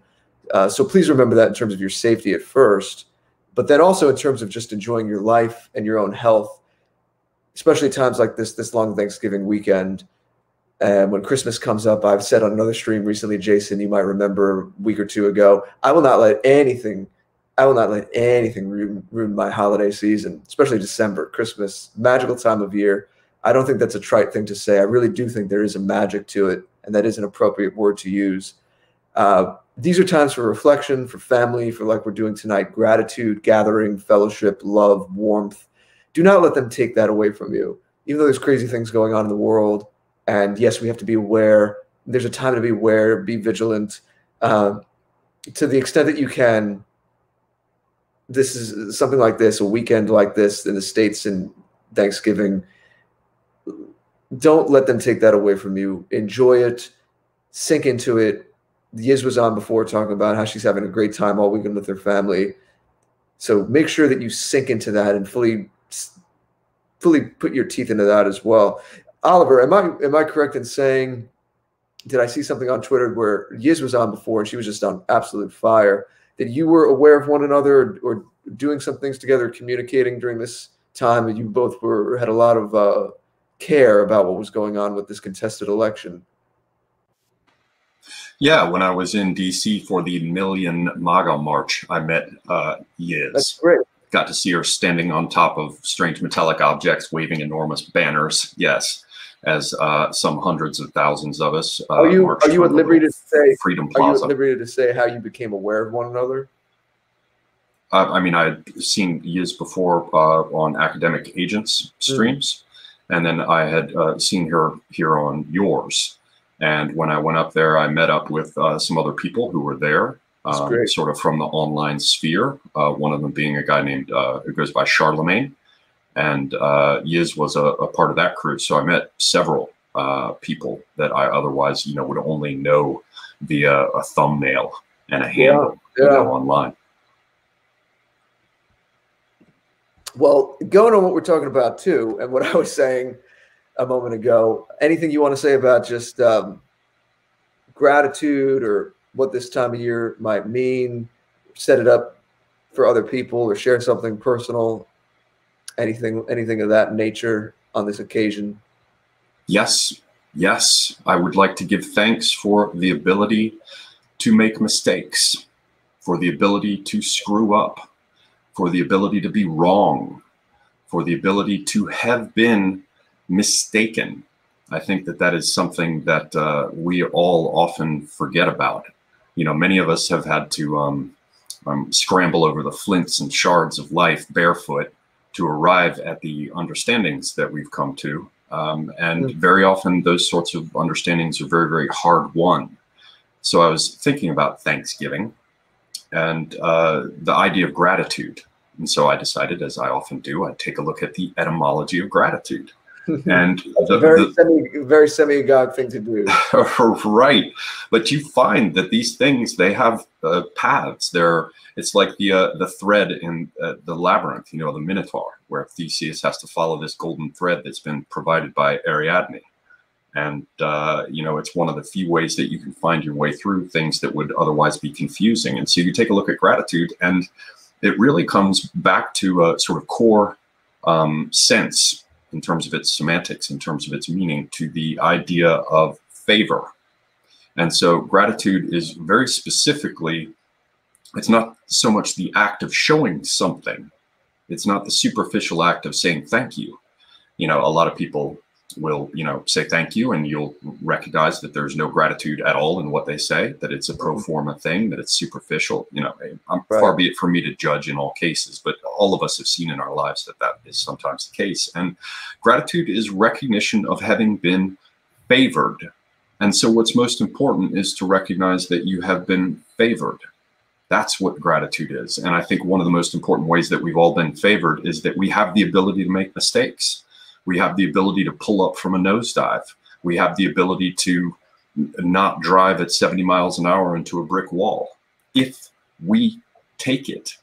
And so many people who are coming around to the idea that white people have been getting a raw deal and have been misrepresented and demonized and these other things, no one arrives at this point by a straight path. It's almost universally a situation where you arrive at it by a crooked one. And looking back on my own crooked paths, some of them probably much more crooked than other people's, I give thanks for the ability to have been wrong, because each of our lives is it's like a coin. It's the coin of your life, and you can spend it only once. And it's the only currency you have in your pocket that is stamped with your own royal likeness. It is, it's yours to spend. It's yours to waste. You know, you can go back to the old, I think it's the parable. I think it's from Matthew or whatever, with the talents. You know, the master goes away and leaves, I think, 5 talents with one of them, 2 talents with another one of them, and 1 with the last. And one guy just leaves it buried. And so he gets roundly, you know, abused when the master gets back for having wasted what he's been given. And talent. He didn't grow it. He didn't grow it. Right. Indeed, it was, the idea was that it would be frozen, and the idea why it was frozen was, I can't remember it well, and you know, not being a Christian, I haven't studied the Bible perhaps as much as I should, but of course there are very, very good stories, which is why I'm using this one to illustrate it. You know, the idea of why that servant didn't do anything with the talent, it was because of fear of risk. And the idea that it would be destroyed or lost or whatever, and he'd have to explain it at the end. And that comes back around to this idea of giving thanks for the ability to be wrong, to make mistakes. And that is one of the things that is most poisonous about this regime that seeks to impose itself upon us in so many ways, because the entire underpinning of everything that they bring to bear is this notion that you cannot be wrong. You cannot be permitted to be wrong. You must be right. Now, of course, there are all the little additional things that get thrown in, which, you know, amount to things like, oh, let us tell you who it is that will indicate whether you are right or not. You know, we'll bring in these experts, you know, trust the science. We'll let you know how you should be. We have a whole set of moral and ethical standards, and it leaves behind so much of what it is to be human. If you're like a guy on a slave ship and you suddenly have a vision of Christ and you create the song Amazing Grace, you know, if you're an addict who had all sorts of problems and compromised, you know, if you compromised yourself in all these sorts of ways, and yet you can realize at some point, some few anyway, that the path was the wrong one, that you didn't need to be there. You know, or it's like when what Jason was referencing earlier about, you know, people who get into black and white films and certain periods of history that, you know, all they're going to do is drive everyone away. Those people too can recognize that there is another way to go. Now, each of us has to find it for ourselves, and you can share some part of it. But I think even Jason would be the first one to acknowledge that, you know, you can read the book, you know, and in terms of his insights that he's trying to share. Each of us have different ones, but you're going to have to make it your own. You're going to have to internalize it. You're going to have to understand it. You can't just mouth it. And the path of getting from A to B, what is it? The road to virtue is paved with vices. You know, the one is always the seed of the other. So that's the thing that I really wanted to hammer on in terms of giving thanks. It's the ability to be wrong, to be mistaken. And that, think about the value placed on truth telling rather than saving face in the West. The other side of that coin is that you're mistaken. There's no value in the desire to tell truth and shame the devil in a culture if it doesn't come packaged with the understanding that someone who's been told they're wrong is allowed to be without being ostracized. So this whole thing is something that's very important to me and that I've been thinking about quite a bit, because, you know, I'm getting on in years and having wasted a great deal of my life on every species of nonsense. The one thing I can be thankful for from it is the ability to make mistakes. And I wanted to throw in a last little thing here. I realize I've taken up a lot of time, but there is a short little passage here. It's from William Blake, and it's called, it's from The Marriage of Heaven and Hell. And this shouldn't be understood literally as heaven and hell. Blake was a strange and heterodox figure. So for those who are Christians, don't think that I'm about to read you some evil shit, some evil something, pardon me. But it's brief. And I think it encapsulates what I've been talking about the ability to be wrong. Can I trouble you to go through it? It shouldn't take more than about a minute. I'd love to hear it. Thank you. All right. Well, this is from William Blake, a poet and an artist whom I can recommend entirely. Yeah. And I won't read all of these proverbs, but just a short bit here. In seed time, learn. In harvest, teach. In winter, enjoy. Drive your cart and your plow over the bones of the dead. The road of excess leads to the palace of wisdom. Prudence is a rich, ugly old maid, courted by incapacity. He who desires but acts not breeds pestilence. The cut worm forgives the plow. Dip him in a river who loves water. A fool sees not the same tree that a wise man sees. He whose face gives no light shall never become a star. Eternity is in love with the productions of time. The busy bee has no time for sorrow. The hours of folly are measured by the clock, but of wisdom no clock can measure. All wholesome food is caught without a net or a trap. Bring out number, weight, and measure, and a year of dearth. No bird soars too high if he soars with his own wings. A dead body revenges not injuries. The most sublime act is to set another before you. If the fool would persist in his folly, he would become wise. Folly is the cloak of knavery. Shame is pride's cloak. And that, my friends, is the climax of the point that I was trying to make. Oliver, you're always going to bring your own brand and fly with your own wings as high as you do. I appreciate that. Actually, more than you know. A lot of that had a lot of personal meaning for me in the year that I've had in 2020. So thank you.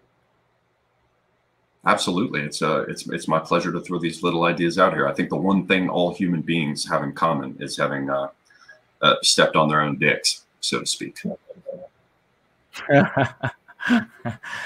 And by that, he's talking about Richard Spencer. But, oh my, sorry. No, that's fantastic. Really, everything culminating with that magnificent segment from Blake, beautifully written, of course, and read, and resonating with everything you said. We are, tangentially to some in some ways, and directly in line with other things that you were just saying. A movement of redemption. So it is about we come from eras. A human being is a machine. It's like a servo mechanism inside these missiles that the Navy will launch. Things get in your way, and they have to make corrections. So errors get in your way, and a lot of the errors that you've made in your life, ladies and gentlemen, are a consequence, if for no other reason, because the anti-whites dominate everything, and anti-whiteism informs everything, is a consequence of anti-whiteism. And you should use that reality, especially when the bad decisions that you've made, even though as an adult the onus is on you, you should still use the reality that a lot of what ended up being your pain, your suffering, the pain and suffering of those you care about, the changes in direction that you have to make as a consequence of missteps in your life can be laying at the feet of anti-whites. That should motivate you. It motivates me when I think about the reality of some of the things here that Semigog was talking about. Being able to be wrong, though, is so important to being able to be right that enough can't be said about it. I mean, we kind of need Semigog to do the whole thing over, and Mr. George and I will set a volcano off behind him. So sort of a Mount St. Helens off behind him to try to give more of the oomph to the power of those words. Because folks who come to the service of white well-being didn't start out in the service to white well-being. They had a moment of purest love and selflessness that caused them to decide, I am going to go against the entirety of the world, and I'm going to take a cause of, without knowing the words, white well-being, in a world that where the regime, the news and entertainment, the universities, the government, and the like can tell the rest of the world that I am this evil person and that I represent a bunch of things that I don't actually represent. And I'm going to do that selflessly. that is a beautiful commitment. That is a magnificent thing for a human being to engage in. And we laud every single one of you for coming to that, for feeling that, and for being so moved. We need to really pause, especially at a time like Thanksgiving, and appreciate that we did have a moment that was as elevated, each and every one of us in service to white well-being, had a moment that was in a very real sense as elevated, as sublime as the best of humanity throughout recorded history. And then, unfortunately, many of us, we make bad decisions as a consequence to varying degrees of what we're going to do with that commitment. But getting right is being able to acknowledge that you can go wrong and that you have made errors. And it's a beautiful thing to share, a beautiful message to share by Semigog. And like Jared was saying, I wouldn't expect any less from a man whose brain scintillates like Semigog's does. And we're so grateful to have you here, brother. Love you. What are your final, actually, but I'm not going to let you go just yet. I want to bring on the wonderful Sarah Dye and have you two here at the same time, at least for a bit. But before I bring Sarah Dye on, I want you to tell people where they can find you. So, because I know there are going to be many who are going to want to find you after hearing you today, and what you are working on next. And if you have anything to say to what I just said. No, other than to heartily endorse it. No, I think that's the whole point. We're on the same page, as they like to say. In terms of people finding me, thank you for that, by the way, Jason. There is a channel on YouTube called Semigog, and there is a sort of backup channel called A Safer Space. Both of those are on YouTube. They're also on BitChute. And then there is Minds, there's Gab, there's Twitter, and there's Parler. I am not yet on Telegram, but I hope to be here at some point. I've just been waiting. It's one of these things, just another one, you know. So yeah, people can find me on those platforms. My content is primarily YouTube, and there are plenty of clips there. I've been around for some years now. And the place where I'm most active, if you want to hear the byproducts of my addled brain, is on Twitter at present. So that's pretty much it. Oh, I think you're muted, Jason. I am indeed. Thank you. I appreciate it, and I appreciate you, and I appreciate you, Jared, for telling me that I was. We all make mistakes, as Oliver reminded me. And I'm happy to acknowledge that one for sure. But we only have, looks like 10 to 15 minutes. We're going to bring her forward really quick. The one and only, ladies and gentlemen, Sarah Dye is with us, and she's got quite a bit to share with us. And lovely to see you, dear sister. And you're looking marvelous as always. And what is going on? What are you thankful for? And we know you have we're going to have you back this Sunday, I think, if you're able to make it, to talk more about your case and what's going on. But please, the floor and microphone is yours. Oh, thank you so much, you guys. It's good to see you all. Thank you so much for inviting me on to visit. It's always wonderful to be in good company with like minds, which I am currently with friends in the physical space as well. And I'm so happy I was able to step out to also get to be in space with all of you wonderful people who are staying connected through the internet. What am I grateful for? Well, how can I even begin to start? I am beyond grateful for my family, my husband and my 3 children. That's always my number one, my go-to. It's what has kept me strong and inspired to keep going and do what I do throughout all of the crazy turmoil that's gone on in our particular little tiny corner of the world, and also in the broader sphere. So, my 3 sons have a future awaiting them with a lot of, that holds a lot of questions about what that's going to look like. So, I give thanks for them every day. My family is, I'm beyond grateful. There's no words to even say how grateful I am for them. And that is what, drives me to continue to strive for self-improvement, to try to reach my full potential. And obviously this is a ripple thing. It ripples out to outside of, our home and family. It ripples out into the community in all levels, whether it's people we're close with and see often, or people we don't talk to very often but love and care about, and all the way out to all of our folk, all of our people who are living and existing. And many of them are not aware of the things that we see. Many of them are going about life, you know, vaguely aware of what's really going on. And I know that there's been a lot of frustration, and I've seen certain people saying, well, you know, they're frustrated with these people because they don't see it, they don't get it, and they can't get through to them. And I said, you know, we just have to love them because those are our people, whether they get it or not. So, you know, I'm grateful for my people. That's the number one thing. And I'm grateful for my ancestors on this holiday and how hard they worked, all of the things that they went through to survive.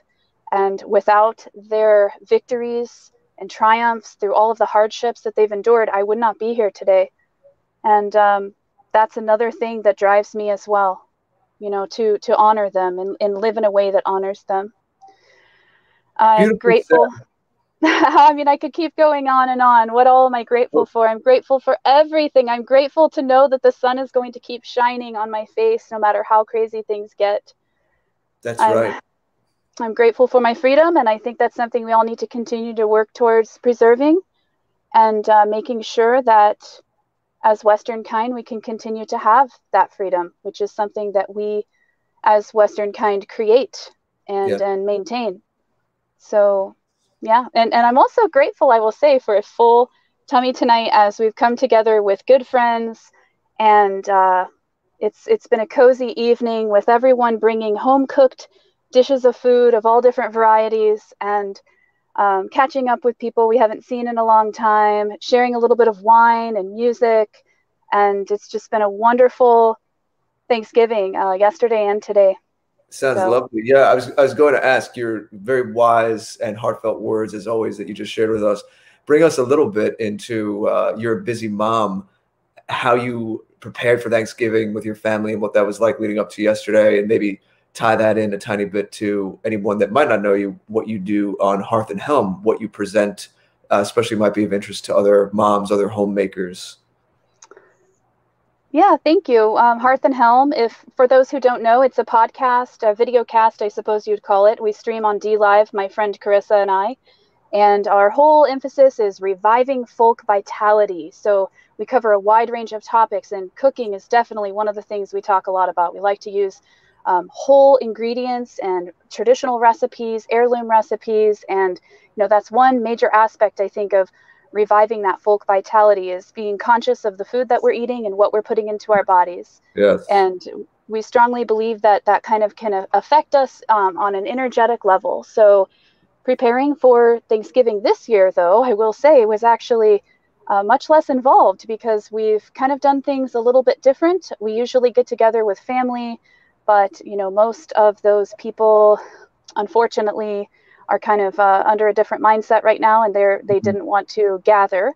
So we, of course, my husband and our children, of course, we gather, and we've been visiting with friends and having friends visit. So I cooked an apple pie and sweet potatoes from our garden, which they grew really well this year in our gardens. We did sweet potatoes, and then I also did a stuffing with my Danish rye sourdough bread, which turned out just really good. So I think that's very wholesome and traditional. Yeah, it was a fun. It was kind of an experimental dish. So I think I'll have to jot that. Do I remember correctly from your first after party in June? You have partially Danish heritage along with English. Yes. Yeah, so right. That must mean something to you as well. Yeah, absolutely.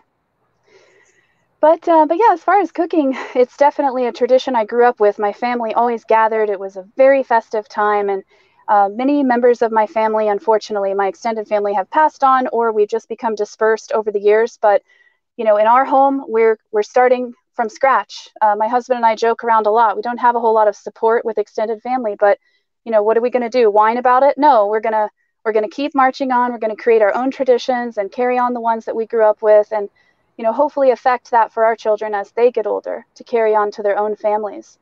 So cooking big meals and, you know, the turkey, the sweet potatoes, the cranberry sauce, the whole shebang, everything has to be made. You can't leave anything out in our family. Thanksgiving is about the combo.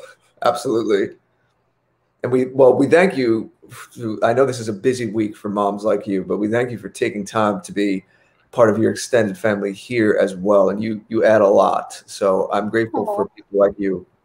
Without question. Well, thank you so much. That means a lot to me, and from my husband and I both, thank you guys. We are very grateful for you, and it's an honor to be able to stop in and visit tonight. Yeah. No, the honor is all ours. I know you only have a couple, maybe another minute or so. If you could maybe give just a little preview of what you will discuss with me on Sunday, so that folks know if they want to return about this very important issue that you're going to be addressing. Yes, absolutely. Thank you.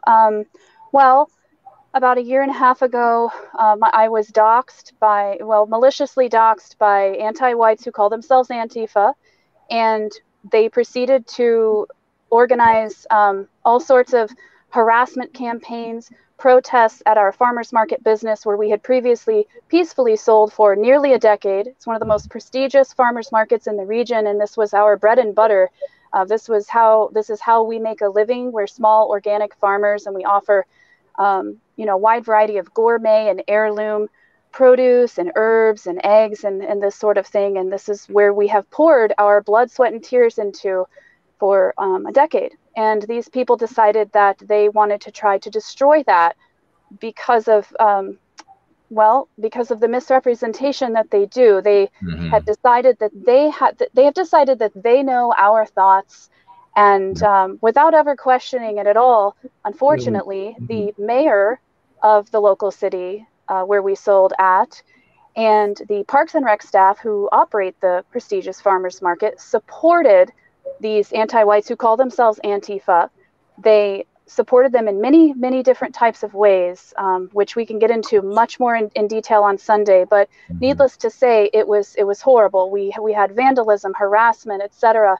It was an unrelenting onslaught of it that went on for nearly 12 months. And fortunately, due to generous donations from our folk, we were able to finally afford to retain a fantastic attorney. And he's been immensely helpful, and we have filed a lawsuit against the city who supported these activities. So that's kind of what I think we're going to be getting into on Sunday, and I so look forward to being able to share more of our story. Well, we are looking forward to have you and sharing that story with the totality of the community, because this is a family here. I just want to point something out as we'll be letting Sarah go in just half a minute or so. She's got to return to the family. She's got the husband, she's got the children, and the cooking and the cleaning and all that she does, and the thinking and creating. I mean, this is a well-rounded, magnificent lady with a magnificent husband and a magnificent family. The children are going to grow up to be heroes for Western kind. And there are times that we have to throw in and support each other. And this is a family that definitely deserves that help. So we're going to be digging in to not just the thoughts of the wonderful food that she was just discussing, but digging into what's going on with these anti-white individuals who are trying to ruin her and her family, their business. Remember, this is about depriving them of all the things they need in life, things like food, things like medicine, things like a home. The money pays the mortgage. It's not the cash that they want. The money pays the car bill, or the repair bill. It's not the cash. They don't want the paper. This is how the world actually functions. So these are monsters. And I will point out, when we have somebody who is doing something perfectly, like years earlier, we were talking about her and her advocating for white well-being and going free. Something Sarah just did several times that is so very important for your mental well-being and for those you communicate with as well, is several times she talked about anti-whites who call themselves Antifa. We never call anti-whites by the names of their taking, because that puts us in their story. She named the victimizer, and then to clarify the group, she said, who calls themselves Antifa. It also trivializes the names that they give themselves. So you see the power of the lexicon and dialectics when it's applied properly. But we love you, Sarah, and we love your husband, Sarah, and we love your children. I'm sorry to cut you off, Jason, but I'm putting your GoFundMe in the DLive and YouTube chats. Thank you so much. You are most welcome. You most heartily deserve it. And we look forward to having you back on Sunday to go into depth about exactly what's going on with this fight with the anti-whites, those who wear suits and those who wear balaclavas. And yes. Anything else you want to say before we let you go? Oh, not much more other than I'm looking forward to coming back on Sunday. I think it's going to be a good, very good conversation. There are a lot of details and updates that I haven't really had an opportunity to share at all with any of you. So I think it's going to be a great conversation. And also, I just want to wish everyone a happy Thanksgiving. And I know that the proper day was yesterday, but another tradition in our family is we like to celebrate every holiday for at least 2 or 3 days. So, to me, it's still Thanksgiving. And so I wish all of you a wonderful Thanksgiving and some peaceful time and some rest, because this has been, I know it's been a stressful time for all of us. So that's what I have to leave you with. Well said. Please, from us, give your love to your husband and your boys. And for anyone that wants to hear Sarah on the after party, please go to theafterparty.tv. As I said, her first time was on in June, and she was very forthright about her journey here, was not always as fully cognizant of everything now, but really told an honest depiction of what got her here. And it was an amazing conversation.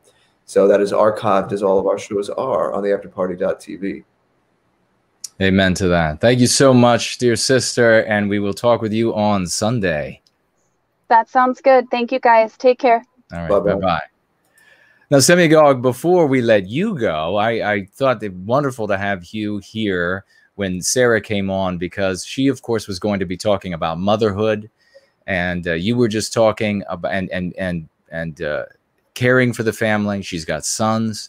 And you were just, of course, talking about the ability to make mistakes. And children are going to make mistakes. Mothers are going to make mistakes. The importance of motherhood to our future, to our present, and how our women in general are going to be able to effectuate that by going free, service to white well-being, acknowledging what you were just talking about earlier, that we do make errors, and then striving to be as dedicated as we see here in Sarah, and resilient after you have these anti-whites of these various stripes coming forward and inflicting harm.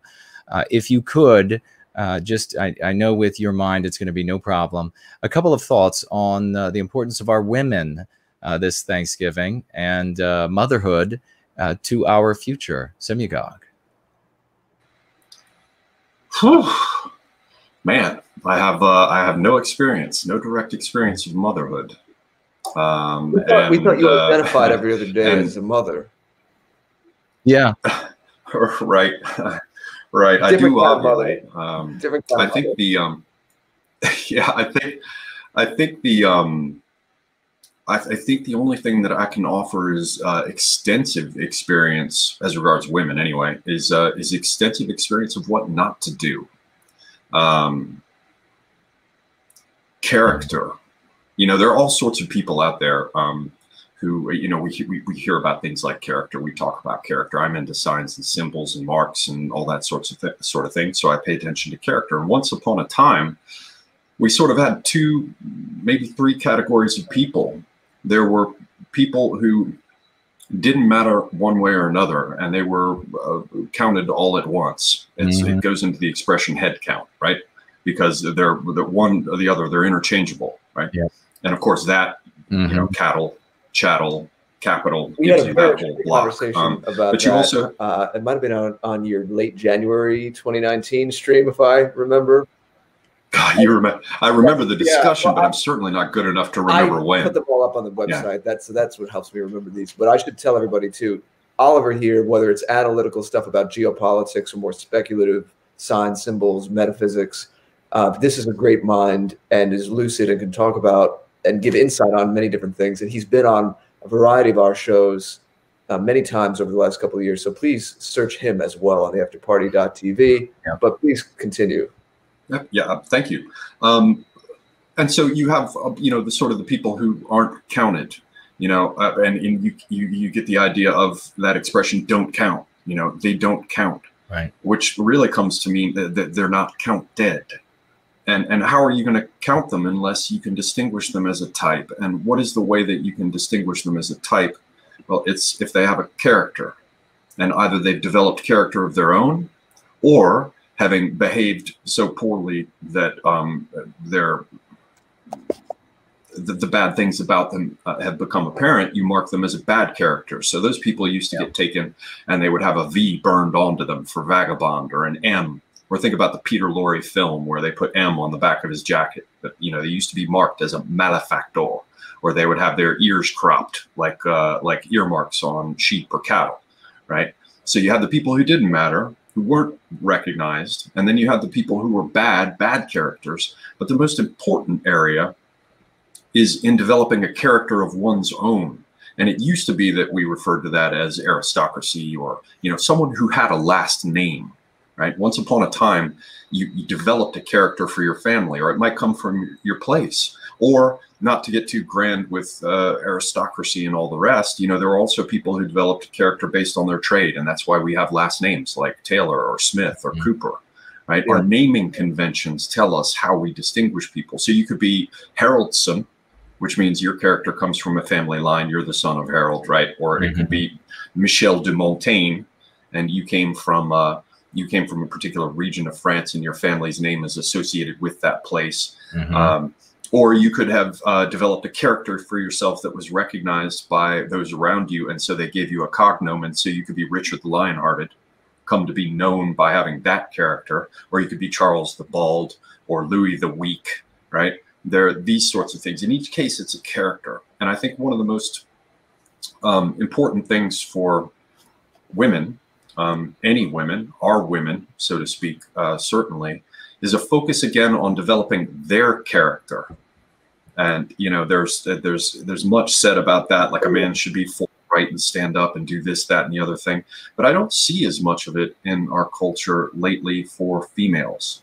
And all the things that are aimed at them these days are so insidious and awful. It's not like we don't have them also for men. You know, I'm sure there's some version of OnlyFans for men. I'm happy to say I don't know what it is, but when you think about so much that is aimed at them to make them just to bring out the worst characteristics of them, I think that's something that we should all focus on, how they can make a name for themselves. And, you know, and that name being something other than thought, you know? Yes. And that comes from building, in many respects, a house. And as soon as a woman makes a name for herself, then there's a name made for the family and the home. That goes back to that clip of mine on houses. And the last little thing that I'll throw in there, because I'll just run my mouth forever, is once upon a time when we did not have mills to produce fabrics, women had to spend the vast majority of their time, as though they weren't already spending enough with food preparation and child rearing, any available time that they had left over, or they'd have to do it at the same time, had to go into making textiles. They had to produce the clothing for their family. And we remember that. I mean, you know, some of us are old enough to have had grandparents who, like, you know, had shirts that were made by their mother, or even if they weren't, if they didn't make the fabric itself, they bought the fabric and they sewed it. Or you know, they did the stitching and things, and they would do needlework and embroidery and things. And so even if they bought the shirt, they would add their own patterns to it. And this is kind of a side issue, but it sort of relates to what you're talking about, Jason. So I throw it in there as a final thing. They would give their own character to the clothing. They would mark their men based on the needlework or the cut that they delivered. And there was this idea that they would make their children and their husband and the other members of the family look good because they were responsible for how they turned out. And they would put their own unique touches in it. Now, I'm not trying to say that, you know, all women should just be busied with sewing and stitching and this sort of thing. There's quite a bit more to it. And so, you know, to come back around to the central point, I think we should focus again on making our women of good character. And that character is not just collectively, but it's also individually. We of the West have individualism as a streak through us as well. And there's no reason why we can't cooperate and be better as a whole, but still sort of shine personally and individually. And I think that we need some more of that with our women. We need it with our men too, but certainly with our women as well. Yeah, I get it. And because you mentioned it, anyone listening live and the chats again, I went to the specific episode that I think it's late January. Let me see if I was right. Yes, January 25th, 2019, The House of Undying Ghosts.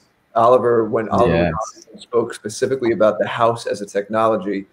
Yes, the physical house, but also the house as a concept of a family line and what a family means through generations, intention in family, treating your family as a project, as a work of art. It was a fascinating, as always, I said with Oliver, a very broad and deep episode. So I put that, if you're listening in replay or maybe you're listening on Spreaker, podcast only form, again, please go to theafterparty.tv, simply type in Semiogog's name, Semiogogue, and you'll see all of the times we've spoken to him. Indeed. It was brilliant discussion, and this one was as well, tying it together perfectly. I get the feeling when we as we pull this sort of thing together about family, hearth, home, and the rearing of proud, courageous children, I just get like this, the infinity symbol runs through my mind, and it is a unity. We keep circling back to what is wholesome and good, and we stay on that track, and we recapture our destiny. Oliver Semiogog, we love you, brother. Thank you so much. Happy Thanksgiving, and we will talk to you again very soon. A pleasure, gentlemen. Thank you very much. Happy Thanksgiving to you and all. Happy Thanksgiving, Oliver. Great to speak. Bye-bye. All right. Now that was fantastic. This is amazing. I feel like we're pulling together all these different threads and themes, and I'm sitting here amazed. I didn't even know what to think. I was so busy up until this point with just being grateful, basic things about Thanksgiving. And this whole conversation itself is becoming this multifaceted affair, just showing the caliber of people, different approaches and thoughts, but the themes that run throughout as well. Yes. This is what inspires me. This is one of the things that's grateful for me. This is what makes me want to aim higher and higher, is just being surrounded by impressive people of great character, great minds, great hearts. This is amazing. It's absolutely amazing. And they tell everyone we're the bad guys or we're decrepit. And the masses are going to see this is a vanguard of beautiful people doing the right thing. Be proud of that. Be happy about that. Be inspired by that. Get energy from that, because I know I am right now. It's incredible. Without question. I couldn't agree more. Every year, every day is better. Every week, every month, every year is better. And we've got 2 more epic heroes to come on. The White Art Collective is in the house, ladies and gentlemen. Mr. Jeff Winston and Mama P are both with us. Welcome to you both. Happy Thanksgiving. We love you both. What's on your minds? Woohoo! Happy Thanksgiving! Thanks for having us on, Jason and Jared. Jared, I think you and I should start a band and call it the Vanguard of Beautiful People. Or maybe I'll give you an alternate title we can consider Shadow Band, but Oh, yes, the Shadow Band. I love it. I'm sorry, Jeff. I always interrupt you. What were you going to say, hon? No, I wasn't going to say anything. I just let you go ahead. And I know you were raring to go right out the gate. So I just You hit me down. 0 to 60 in 4 seconds. I love it. But happy Thanksgiving to both of you. As Jason said, tell us what's on your mind. It could be big and highfalutin. It could just be a personal story about how you're spending Thanksgiving with your loved ones. But please, we're going to wrap up with you all, spend a few minutes together.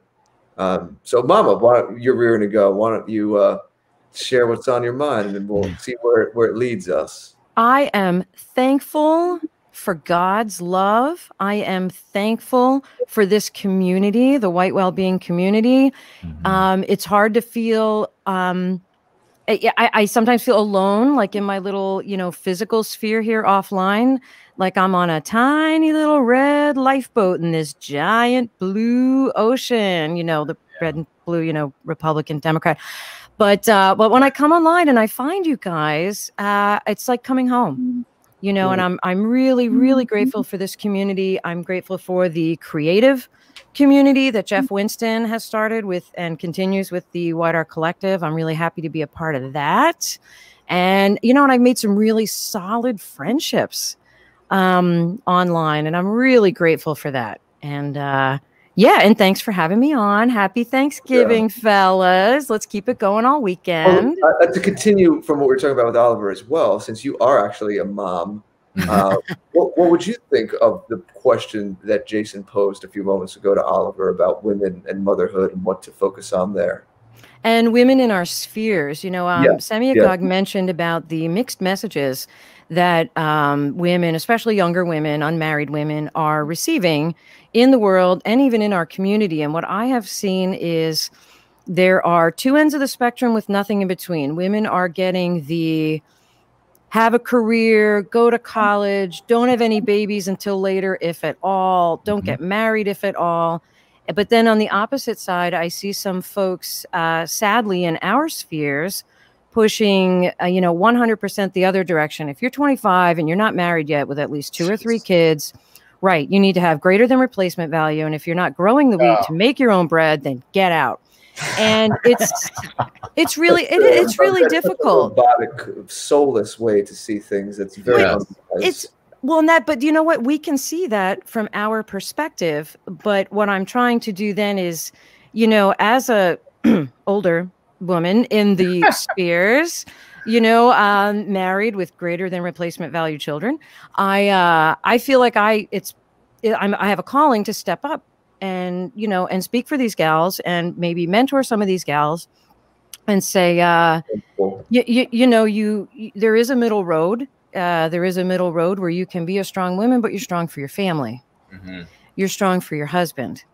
And, talking about what I see for women is to find in our spheres a man who is strong enough to create a sphere within which you can bring forth and foster the future. You're not going to feel comfortable enough channeling your strength into your husband and your children and your family if you don't feel protected and provided for. And that is traditional masculinity. You're going to protect and provide. And if we can have that, then we can produce and nurture. And I just came up with that now. I almost had a whole lot of alliteration too. I'm gonna have to look at that later on the replay. See if I can spice that up a little bit. But but you guys get it. I know you guys get it. But thank you for letting me speak to that. Because guys, I was backstage here while Semigog was talking. I'm like, Jason, Jared, let me talk. I'm a lady. I'm a mama. Let me talk. Well, we knew we'd get to it, of course. Yeah. Yes. Well, Jeff, what's on your mind? How have you been spending Thanksgiving, and what are you grateful for? What's the price of wheat going to be tomorrow? Anything you want to talk about? Well, I make my own wheat. What was that? Of course. I make my own thread also, you my own stay, clothing. Yes. Value.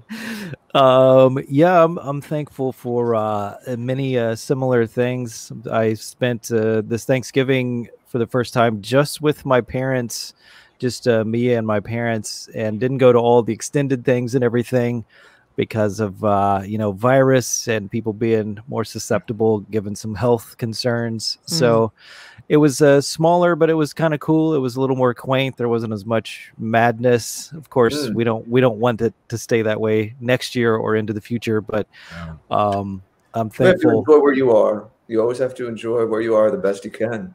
Yes. Wherever you go, there you are. Amen. I know that one. I got that reference. Yeah. So I'm happy to be back home, actually, in the Midwest, and happy to be out in the country away from the craziness. And like Mama was saying, happy to be part of this community. And I feel blessed to be getting to do what I am doing with all of these awesome artists and culture creators and content creators, and then people, of course, even outside of the creative sphere, getting to work with all these people like you guys were saying. There's so many. I mean, I think we really honestly do have the best people. They're the smartest people. Yeah. They're the most. We have the best people. The very best. You should see them. It's only the best. But seriously, folks. Exactly,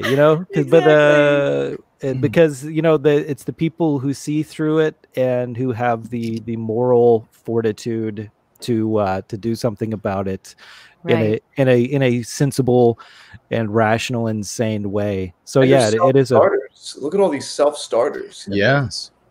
Yeah, exactly. And I'm thankful for Jared's new single coming out. Oh, yeah. Someone to know. I really like that, Jared. You keep at it, brother. Seriously. Look at we got the projection in the background there. I know.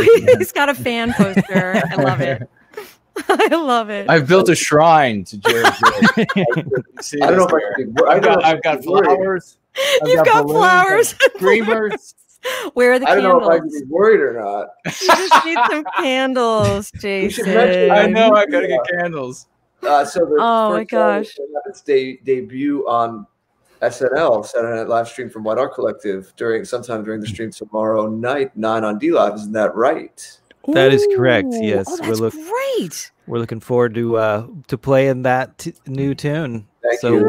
Very exciting, and I think I've made it to all the premieres so far. I made it to the Chuck Martell earlier, and I made it to the one Wednesday night, because this is a big deal, and it's great to see you. I could always tell that you really, you had that artistic sensibility. So it's great to see you leaning into that, and I'm very pleased with what you've come up with, and really excited to see what else and other styles you've got going on. I have an idea for you, Jared. I have an idea. If you take one of your recitations of one of your poems and, not sing it, just take one of your recitations and put it to music. I also think that would be cool. I think that would be super cool. And I know you've done collaborations like that in the past. Did a great thing with, I actually mentioned this poem tonight, The Dark Quarter, holiday season before. And that poem I put out on Christmas Day a couple years ago about the last 3 months of the year, that kind of harvest into Yule, the whole feeling. He made this great atmospheric video with found footage. I think it should still be available on my site if you search that. I don't know where else it is, but yeah, I mean, there's a lot of rich cross-pollination. Maybe there would be something for that. My plate will be pretty full, trying to put out about a song a month, and I have so much to do with that. But yeah, that's great. Rich cross-pollination is another good name for a band. It would definitely have to be a co-ed band. There need to be guys and gals in that. What was your first one? The Vanguard? You had mentioned while introducing us, you were talking about how we've got the best people. They say we're the bad guys, but we are a vanguard of beautiful people. I might just want that on a t-shirt. Did I come up with that? I think you did. I'm pretty sure you did. Hey, I got to jump in here, guys. Jeff and I are both saying how grateful we are for this community, but I think that in a perfect world, I would also like to have my camera on. And as Sarah was saying, I just, I can't. And what I look forward to is a world in which we can all be seen. And I think that's something to strive for in the future, and 5 weeks from today is January 1st. We've got a new year, 2021. We got to look forward. We got to stay on track to grow our community. And I am a hardcore Christian. I'm a traditional Roman Catholic. So I say, praying for the folks on the other side, especially our folks who are blinded by the lies of the enemy, the lies of the anti-white narrative, because we would welcome them with open arms. I'm a convert. I used to be a loony lefty, and I think it can happen. I really do. And I think that, that it's hard to reach some of them, but there are some folks on the fence that we can extend a hand to. And I look forward to be able to, be doing this publicly, Yes. Well, and there are just quickly, excuse me, Jeff, sorry about that. Just to say, I mean, Sarah was a hardcore anti-white. Sarah Dye, and now she's hardcore going free, serving White Wellbeing religiously and doing it magnificently. So yeah, we're going to be seeing a lot of those, not just fence setters coming over to White Wellbeing. And as we said earlier in the stream, and Semiagog was noting it as well. I mean, you have people coming from people who used to consider themselves, antique nationalists, and they worship black and white footage, and they're saying, "Wow, this obviously is not really where my heart is." And now they're going free. You've got MAGA people coming over, going free. The community's growing, so they're coming from everywhere. And to your point earlier, Mama, we actually in going free, we call this virtue trapping. When people come along and they say, well, if you're a woman, then you're supposed to, your virtue is that, you have an ideal. And if you're not serving that ideal, which is a so many children at such an age or whatever. If you're not doing that, then you're screwing up. You can't be doing anything else. And the purpose of virtue trapping is to prevent you from serving white well-being, because there isn't only one way to serve white well-being. And there are going to be some women who are going to have loads of children, some who shouldn't have children, some who would make poor mothers, just like there were guys who would make poor fathers. And there are going to be women who have children later in life. This is a movement of redemption. Doesn't matter where you are. There isn't a perfect. We have an ideal, and we allow everybody to fall short of the ideal. And in some cases, falling short of the ideal might mean that you do something really extraordinary. You think about people like, I mean, there have been so many, but you think about Phyllis Schlafly, who started down that path. Yes, she was going to, you know, be this new anti-white woman, and then she said, "Hold on, I'm going to stop this education. I'm going to get married. I'm going to have children." That doesn't mean everybody's going to end up working that way, but she was headed down that path. You might be a woman and you head down this path of getting an education first and working in some field first, and maybe you never. Maybe you just make music. Maybe you never have children. That's fine. We're not going to outbreed any other groups of people. We're not. We had far fewer white people for the Renaissance. So give me a break. We don't. You know, you produce a lot of babies right now, and you turn them over to the anti-white narrative. You're just making anti-white soldiers. Doesn't matter what race they are. You're just making more anti-white soldiers. So no virtue trapping of any shape or form. It's just, you see the same thing when it comes to men, that they have to, if you're going to be a man in the white positive sphere, they virtue trap you with this. If you're not being if you're not benching 350 and you're willing to get out and fight every time, and you're there's an opportunity, and you're not going to hold a gun up and put a scary mask on, well, then you're not, forget about it. A man will defend himself and his family, his loved ones, his people when he has to. But a man striving for glory, a hero, he can come in many different forms. He might be a big and strong and a great fighter, but he also might be svelte and have a literary mind. You span the entire spectrum. So I just wanted to say that. And Jeff, I'm sorry I cut you off there, but go ahead, brother, whatever you were getting ready to say. I was just agreeing with what she was saying, I think, but no, but well said, very well put. Totally agree. And if I may, I was just going to talk about some other things that I was thankful for. Yes, please. Yeah, well, I mean, of course, this great community and you guys and all the support that you've given us, you know, family and friends. We also just crossed 2,000 followers on DLive and became a verified partner. So that's pretty cool. Oh, fantastic. And there's some big projects going on. Like, I'm really excited about this folk book, and I think it bears noting Jared's involvement, but also in the early going of this, like, some other guy was driving this project, right? And I think he bailed out. Well, I wouldn't say he was driving it. But he definitely got it started.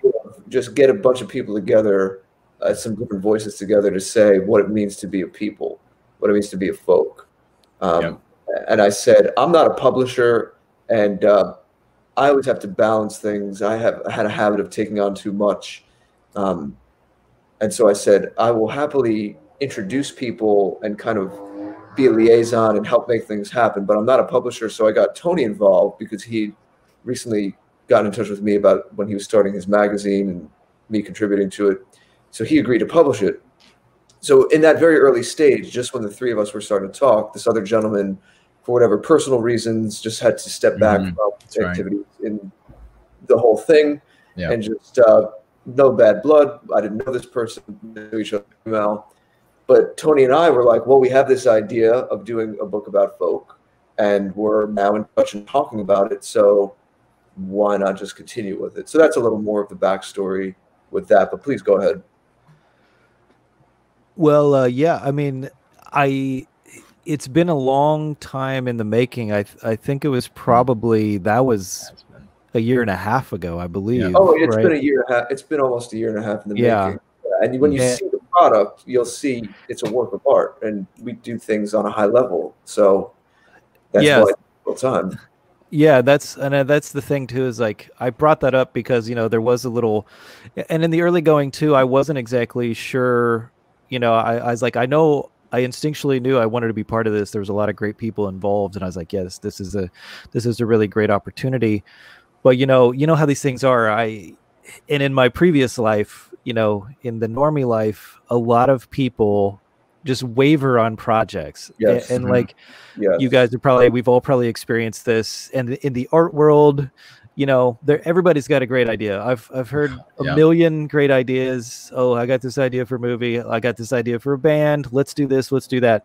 Almost everything caves in on itself, like within a week. And it's so frustrating because I've always been a doer. I've always been a guy who's going to complete a project.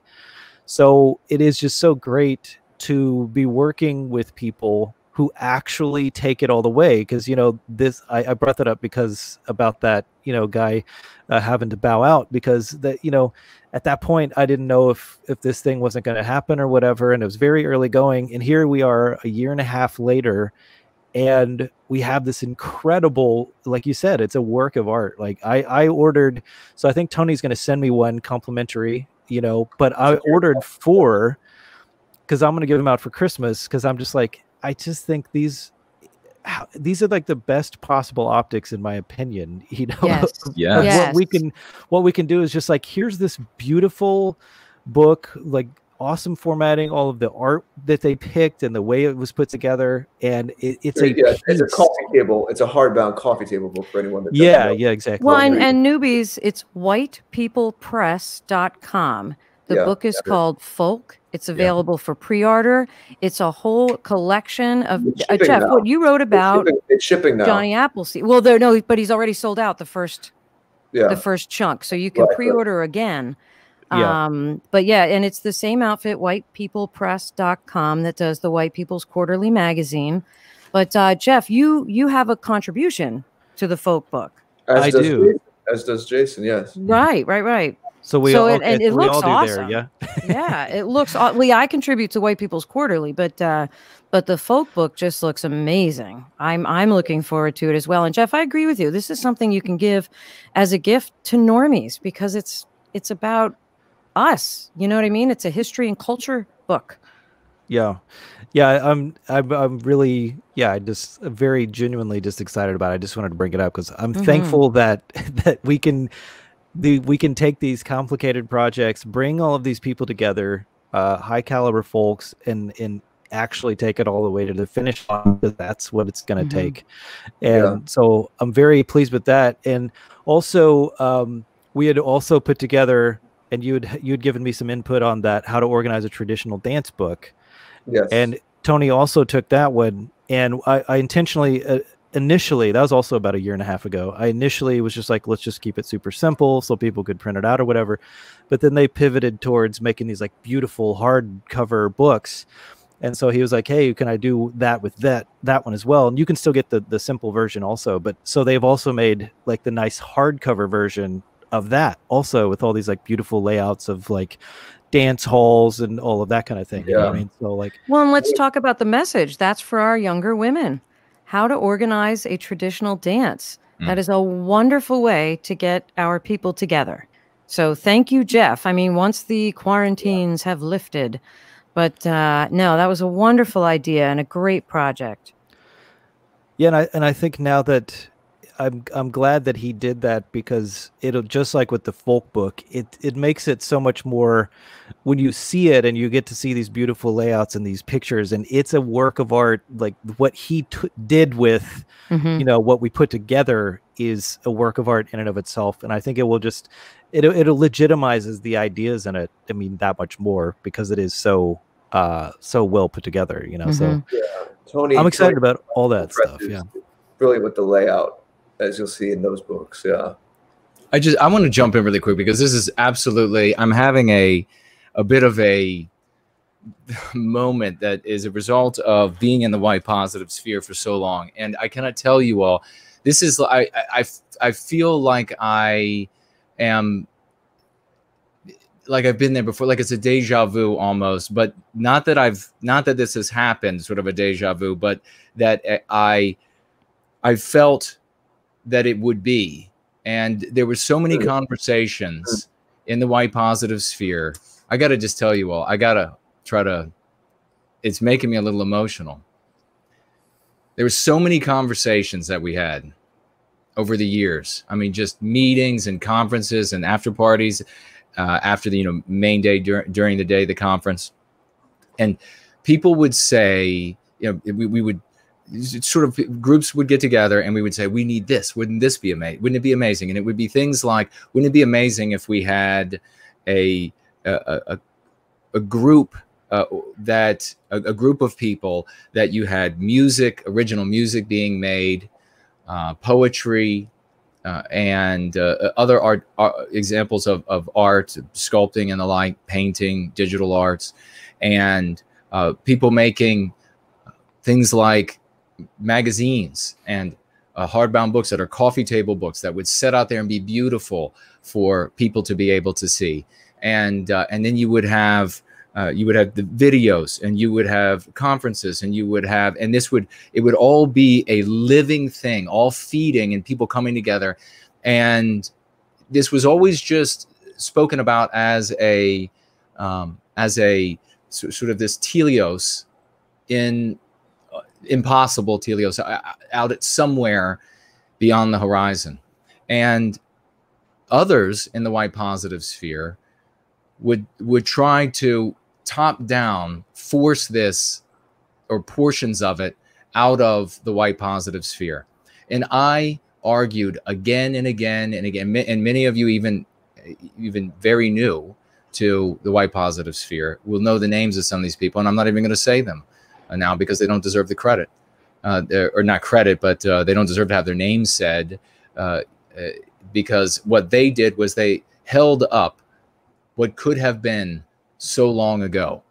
Because I argued again and again the lexical and dialectical positions of Go Free, forming a heartbeat with a focus on family and a firm push in the arts, and that it wouldn't be a top-down, there wouldn't be a rostrum with some so-called, brilliant person standing out in front of everybody that just sort of orders, now you play the guitar and make some wonderful music. And now you over there write the poetry. And now you over there make the books. And now you, but the lights will stay on that individual. He'll just get aggrandized more and more. And it was the efforts of such people that kept this sort of thing. And I kept saying, and a couple times, this particular individual I'm thinking about right now, very private conversations where I implored again and again, this will never happen the way you think it will.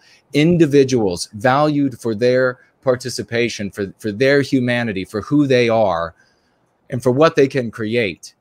And a confederation of those individuals all on the field participating, no rostrum, no stands for people to watch others, but everybody coming together as a family, and that the actual family of mother and father as a living heartbeat, producing children and protecting them with the lexicon and dialectics we have. That is the only way that it is possible. And time and again, even when this would persuade others, we would be around. I can tell you, hotel room after hotel room, conference room after conference room, cabin after cabin, sports field after sports field, sitting around the bonfire after sitting around the bonfire, having these conversations year after year after year with people, old people, young people, middle-aged, and the like. And this always, what is now coming to be in existence, what is now coming to be real, and we're talking about the collaborations earlier and how these things come to back,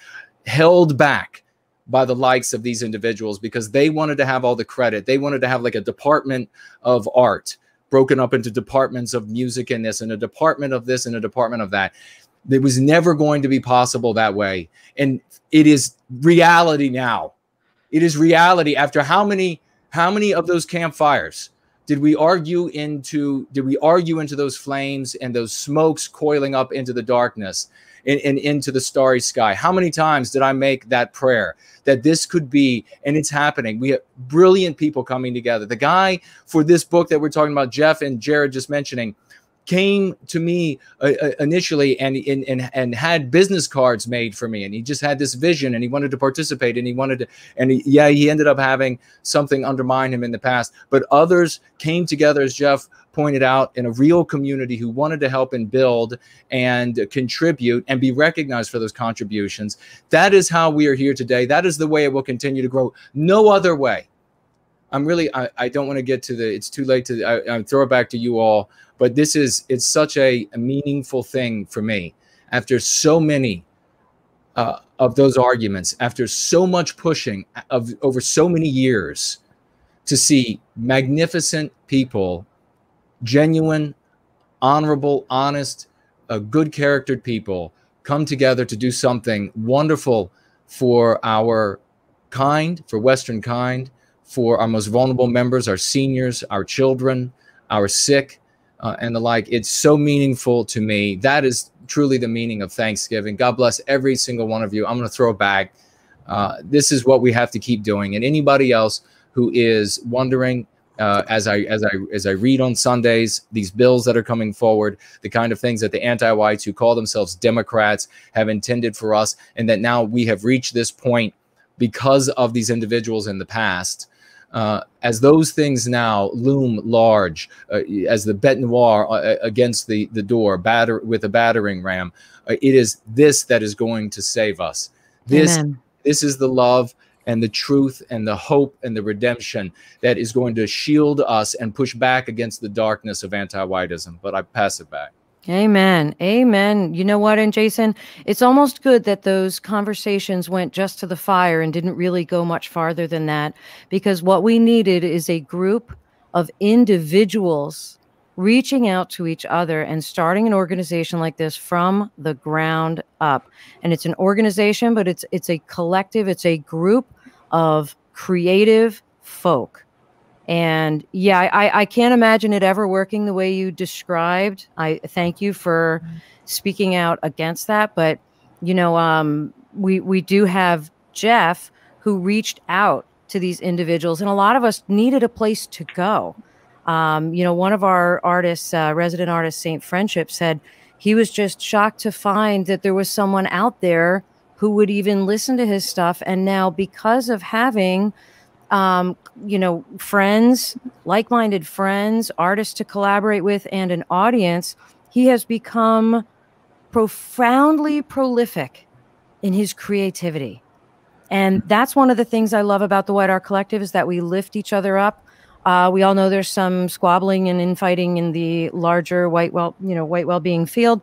But what I love about the White Art Collective is it really doesn't feel like competition at all. What do you think, Jeff? How am I doing? You're doing great. Checks in the mail. Awesome. No, I totally agree. And, you know, Jason, thank you I know that you've been in this for a long time, and I can only imagine how frustrating it must have been through these last, you know, couple of decades where, you know, there was people, they just, you know, I think it was inevitable that this was going to happen, and it had to be organic, as I think it is what we have now. I think that's the word for it. But, you know, there's a lot of people, and there's still people who, I think they still have those mentalities. They think you're going to take a hyper authoritarian approach to like culture creation. And to me, it's like giving the power back to our folk for them to have a voice. That's what I feel like a lot of what we're doing is like, kind of like with, you know, what she said about Saint Friendship, like here's this just absolutely brilliant artist who, you know, doesn't have like very many followers, or when I first, you know, found, or someone told me, I can't remember who it was a Max, maybe over on Twitter. I was like, hey, you should check this guy out, you know, and I was like, okay. And I went over there, and he had this version of Salve Regina. Is that how you say that, Mama? Salve Regina, yes. Yeah. Hail Mary, yeah. And I absolutely, I've listened to that 100 times on his channel, because he has that underwater video of Jesus. I don't know where that statue is, but it's underwater and like some kind of like really, you know, nice ocean kind of tropical setting, and it's just beautiful with that song. And it's just, anyway, and it's just amazing to me, like why doesn't anybody know who this guy is? This guy is absolutely incredible. And that was just him doing an existing, you know, traditional song, but he's an incredible songwriter, and, you know, just one of many that I knew that just, there was all these people that there was, if there's not a platform, you know, you can't just live in a vacuum, you know, if the entire system of art and everything, and I've been out there in these art enclaves and just, you know, tried to dip my toe into, you know, the industry of different things. And it's like, you know, you're not wanted there, and your viewpoint's not wanted there, you know? So, and you know, you're not one of them. Yeah, you know exactly. What I mean? Like, exactly. even if there is a song or two that you like, you're not one of them, and they probably wouldn't really want you. And if your only options are, you know, mainstream radio or whatever, there's a lot of our folk who enjoy the arts, who are patrons of the arts, who need us as much as we need them. And that's the symbiotic relationship that we have. And once we can find each other and create this space, you know, this protected space within which we can create, you know, like we feed off of each other, these collaborations. You know, I think High Wraith had 11 followers the first time the Handsome Horse went to her channel. Jack White had like 10, you know, and we just getting each other together, and the creativity just explodes. Yeah, it becomes like a kind of like a nuclear core, and people feed off of each other's, you know, energy. And but yeah, I mean, it creates that space, as actually Friendship put it in a podcast. He said a space for white sincerity. Yes, I think that's a good way to put it. That is, you know, that there is a place out there where that's appreciated, and because I think that's one of our values that I think are particular to us. And so it really is a blessing to get to work with all of these people, and to help amplify their signal, and they amplify my signal as well. You know, it gives me a much greater purpose to get to be part of this thing more than myself. I always felt like I was against the world. You know, it was me against the entire film industry. It was me against the music industry. Like, that's not going to work. I'm going to lose. And we got your back now, man. We got your back.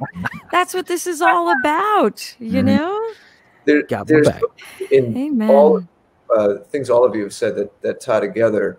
And for anyone listening, I really want to underscore the point that this connects to what Mama was saying a little earlier about women as well. You can extend this to anything. And Jason was making a point about the virtue trapping, that important term. There are people who, and we need such people, and I'm sure all of us have this to some degree, all of us here, an analytical approach. When Jason was speaking about the people that wanted to do it the top down, maybe they're very intelligent people and they have certain characteristics that serve them in their jobs or certain functions. But I really want people to try to understand. I know it's sometimes hard to put yourself in someone else's shoes, or you can't make yourself into a different kind of mind or personality. But I talk a lot about the holistic approach, and this is why. What Jason was speaking to, or what Jeff was just speaking to, is this idea, like you said, Jeff, of creating a space. And it's the perfect nexus point. It's the perfect harmony for us Western people between, think about everything that's been said, guys, our individualistic streak and our ability to come together. There's a lot of talk about going too much to one side or too much to the other. There's so much discourse that tries to corral us into extremes. And this is one of the things that motivated me to start before I knew anybody, when I started a couple of years ago. And we have to remember, we have to keep perspective. A lot of the times, like Mama, to your point, when you're speaking about women, when you see these silly things about, well, a woman is useless if she doesn't have kids by 25, like Jason was speaking to that as well. A lot of these guys, first of all, these might be ne'er-do-wells, these might be subversives, or even if they are people who are nominally on our page, they might just be unwise young people who are just trying to get a rise out of you online. Like some of you are getting upset about some 15-year-old kid in his basement. So you have to keep that in mind as well. But what happened is there's a space created and a context created and a role there for you, not given to you, as Jason was saying with the top-down thing, but a role there for you if you want it, in the kinds of spaces that What Our Collective's creating, or the community that Jason's fostered, the language he's given people, so that there could be a confidence built, and you can say to yourself, I am this kind of person. And we see what happens when people have the space to meet that balance between their individual drives, but then serving something, being part of a team, being part of a community, and really being part of a moment in history. I think we all feel a calling to, we're living through a bottleneck, a turning point in our people's history, and a new people being forged from that. I said earlier that we are a community of self-starters, and I'm very impressed always, and tonight was reiterating that with the kinds of people out there. But to Jeff's point, I should round that out by saying it's a community of self-starters and people who finish the job. You can see I have a creative background as well. And Jeff, the same experience, a lot of frustrations in the past about people who had these nice, grand ideas, but then didn't have the work ethic to follow things through. A lot of creative people are famously creative, but at the same time, they don't have any of those organizational skills and follow through. And it's a terrible thing. But there are some impressive people here who bring all this together. But I do want to say this is a very important thing. First of all, Mama P, if you're listening, I know you stepped away for a second, or if you hear replay, make sure she hears this when she comes back. You might not be able to show your face right now, but the most important thing is your presence is felt. All of us can make our presence felt. So Mama, you're back. All of us can make our presence felt. Circumstances are such that you can't show your face. That's okay. We all make those decisions of what's best for us and our loved ones. But your presence can be felt. Everyone listening here, your presence can be felt. There can be change. There can be something that exists because of you. We always have to remember that agency. I'm trying to bring a lot together and remember a lot of what's been said. But what started me on this speech I'm giving now is we're talking about artists, and hopefully people can appreciate this no matter their stripe out there. But I want to really say this to people who aren't artists as well, because the same dynamic applies, connects to what Jason said earlier about virtue trapping. Is, yes, we are people who have high standards. We are reeling against the loss of standards and the loss of class and the loss of beauty in the wider world, the attacks on these things. But in doing so, again, we can't be so unwise as to be swayed to the other extreme and think that we can just declare by fiat, as Jason was saying, that there could be a committee of the arts committee in this. We are people who, we need the space, we need the connection with each other, we need the confidence, but we need the freedom to express our own individual brilliance. And again, it's that marriage of the two. And I really implore people, you know I say this a lot, but it's definitely an occasion, what we're speaking about now, to reiterate this, and I would love the three of your thoughts after this, is that the same kind of space of allowing people their talents exists in all the spheres, not just the arts. So as you said, yes, it's a great thing to promote, especially in the face of all the terrible anti-life, anti-family propaganda, that there are roles that naturally fit the vast majority of men and women. But to make women feel like they're worthless, if they, especially in the context, let's be realistic too, about most of us aren't growing up in Amish-esque communities. We have to deal with the realities. Be smart people, be intelligent. We have to deal with the context of the day and age we live in. It's ridiculous to assume that with all of the media programming and schooling, that all of a sudden out of nowhere, a girl's just going to become trad at 20 and tell her, well, if you didn't happen to have that epiphany and you don't have these 3 kids by 25, you're worthless. I don't want to speak for her, but Philosophicat put out a tweet. Maybe she could clarify, you could go look at her timeline, or we could get it, where she's having women come to her who are depressed. You know, it matters what you type online, you anonymous coward. If you're not, as I said, people like Mama and Jeff here have reasons why they're not showing their faces. I'm not calling you cowards, of course, but when you just throw these slings and arrows at women and say you're worthless if you're not having kids by this time, or if you're a guy like me and you're a thin creative type because you're not Thor, you're not a man.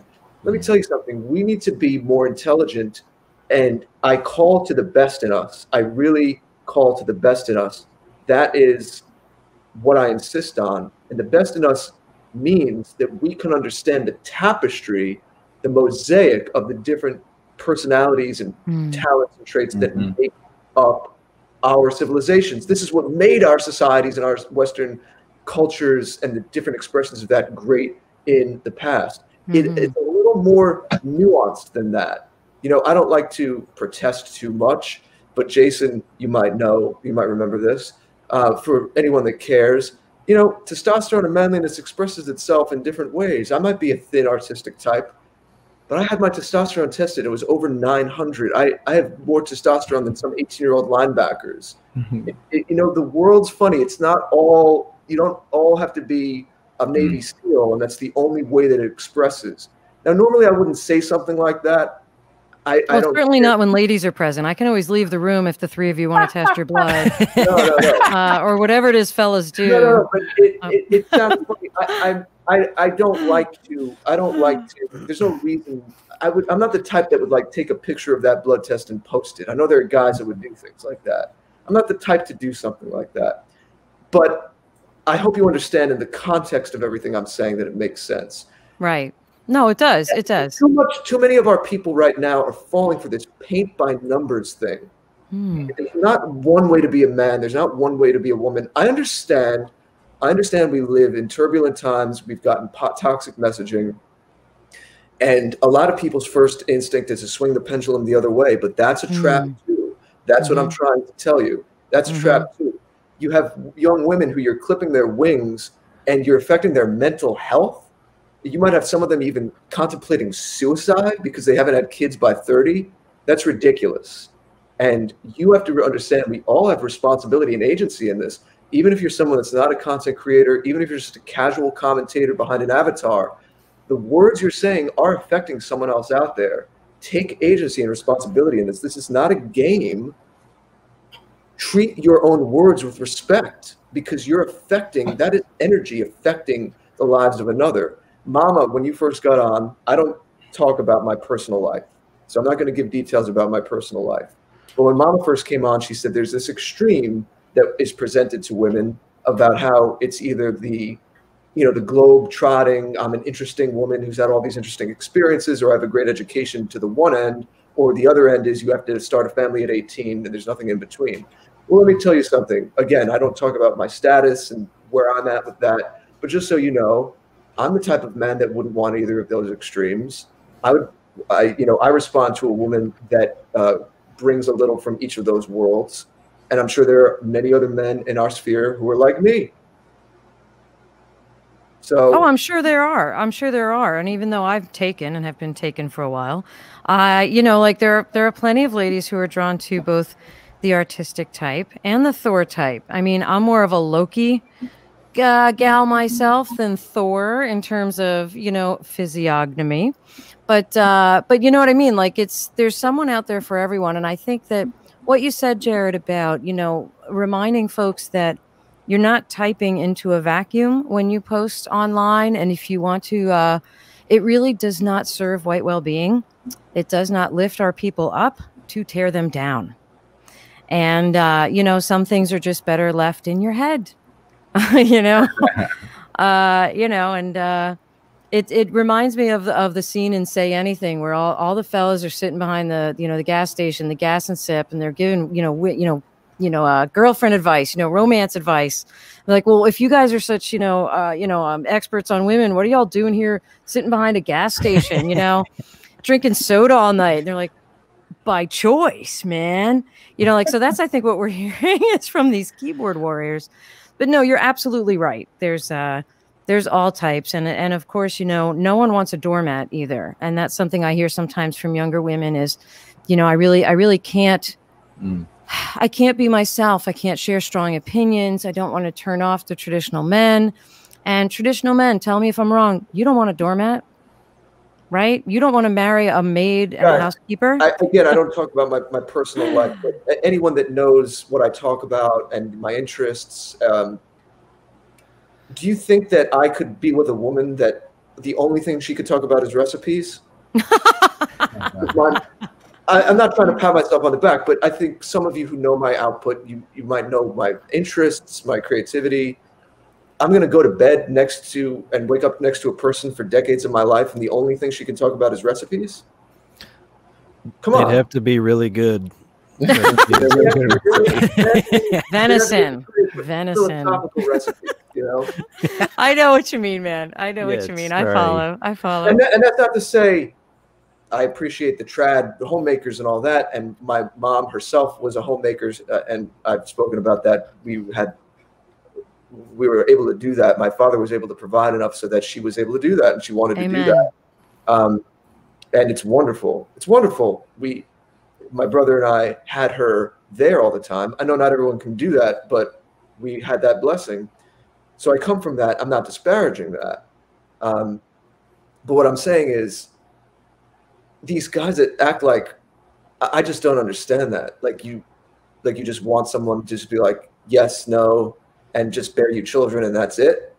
They don't. They're young and confused. This is what I'm saying. We're multifaceted people. We're three-dimensional, living, breathing people with different interests. Everybody, please wake up to that fact. If you see other people spouting nonsense on Twitter, elsewhere, other places online, nobly, but in an assertive, pristine way, call them out, correct the record. People are acting like we are cardboard cutouts. I don't know if people play too many video games and think that they're just, life is just that you have these a couple different bars that you're strong here and you're weak here. And it's not like that. Life is more holistic than that. Get out of your head. It's wonderful we have this analytical side as Western people, but as someone who I try to bridge the analytic and the romantic streams, we get in trouble. Yes, even when we go too much to the analytical side, as Jason was saying, maybe well-meaning men who wanted to make a difference, but they thought they were going to do everything by fiat, make everything an organization. Arts especially, but many other things in life don't work this way.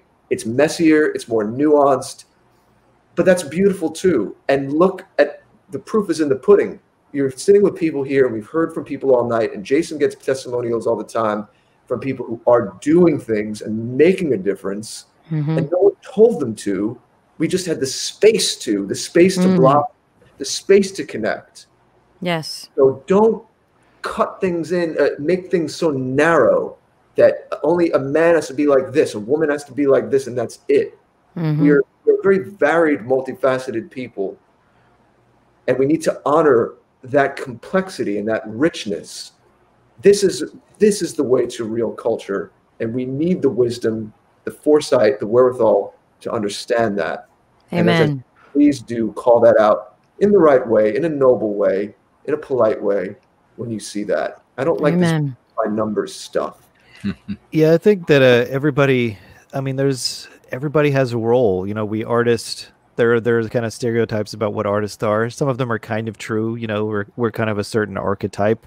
And there's a lot of different archetypes within the community. And I think everybody has a role to play. And all of those things are equally needed. You know, those different complementary. Yes, exactly. They're complementary. Just like the balance between men and women, we have different roles to play.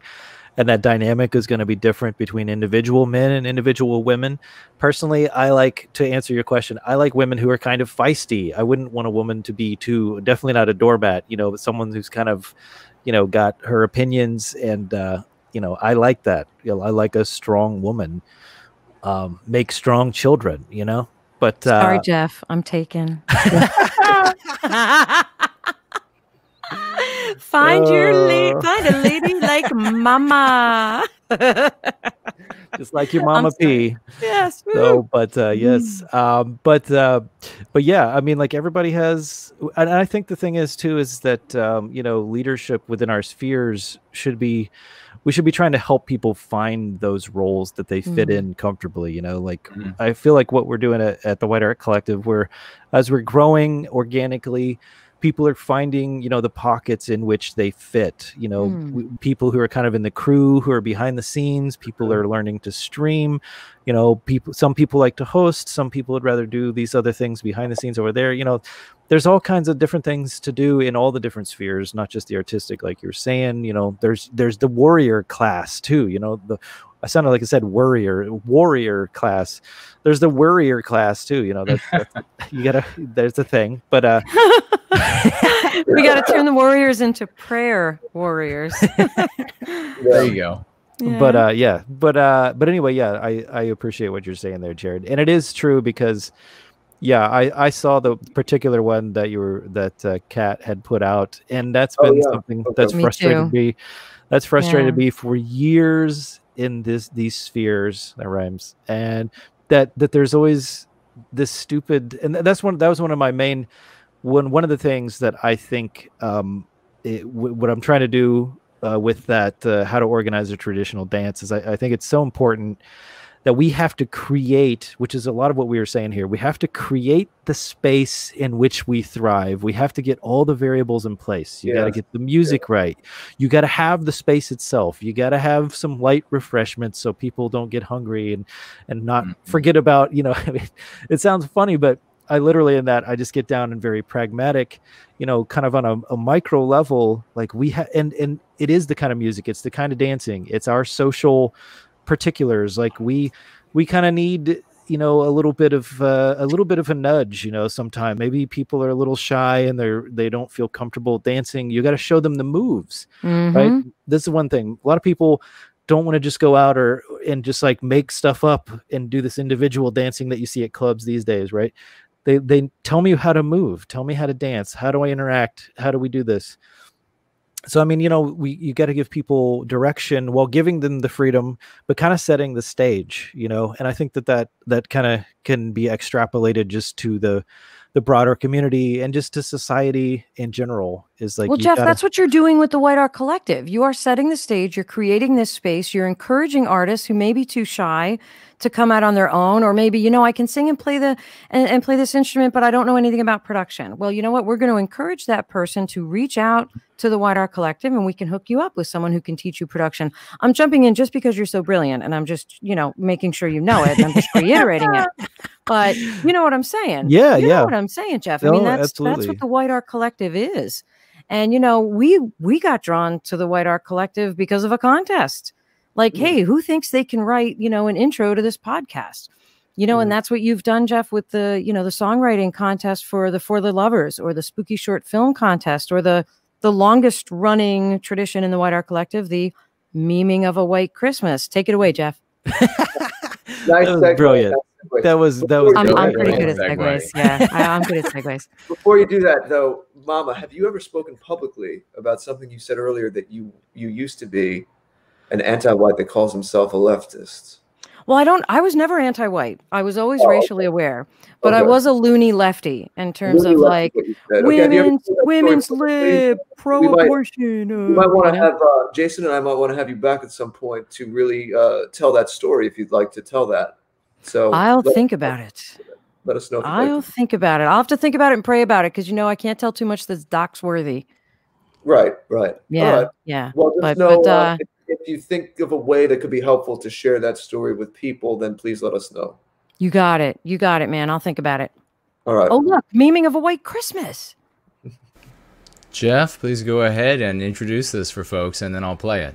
Well, hey guys, thank you. I didn't know if you got that last minute message. Thank you so much. You guys have been such awesome supporters of everything we've been doing for so long. This is our third annual Memeing of a White Christmas, Volume 3. We're really excited about it. The first two were music only. So now we've expanded it to where it's going to be inclusive of all digital artists, whether poets, visual artists. I've already had a guy send me a visual thing. I've got a guy who sent me a story. I'm going to do kind of like a short film. I think Hyrith is going to do a reading of an old classic story. So we've got all of these cool things and different elements that we're going to, we're doing to create positive Christmas culture. And I'm very excited about it. And and Mama put together this great little promo, which will pretty much give you all of the information that you need. So we can go ahead and check that out. It's the time of year for goodwill toward man. Yes, it's that time of year again. It's time for Volume 3 of the White Art Collective's Memeing of a White Christmas. And we are seeking digital art submissions of all types. Music, poetry, stories, art, short films, animations, paintings, you name it.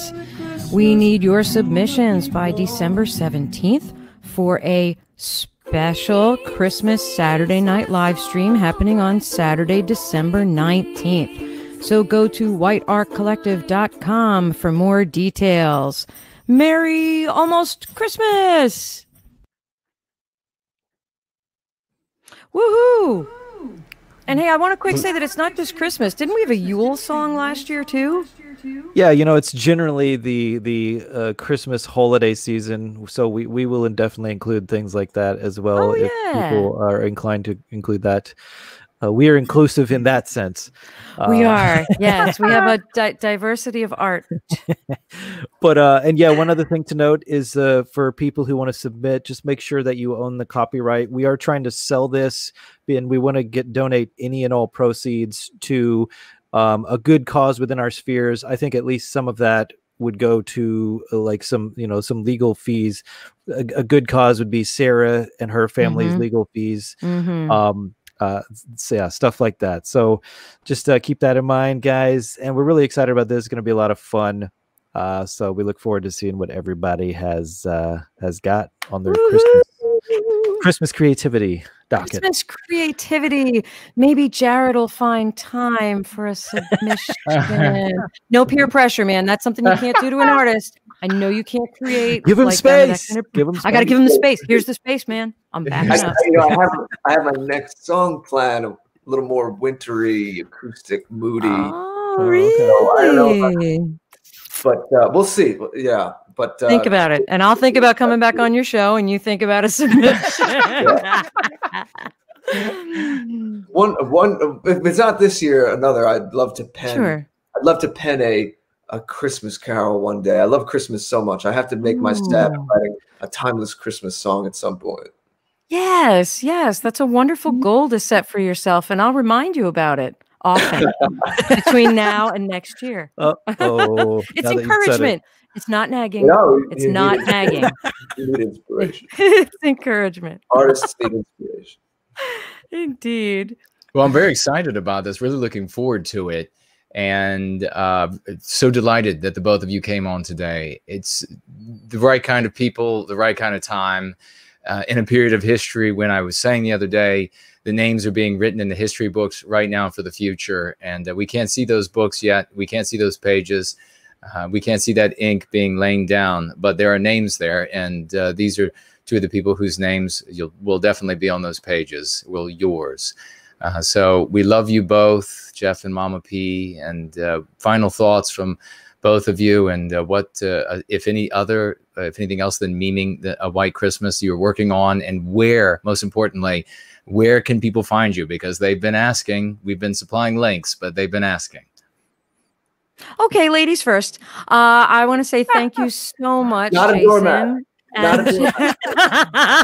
No. This is about providing and protecting.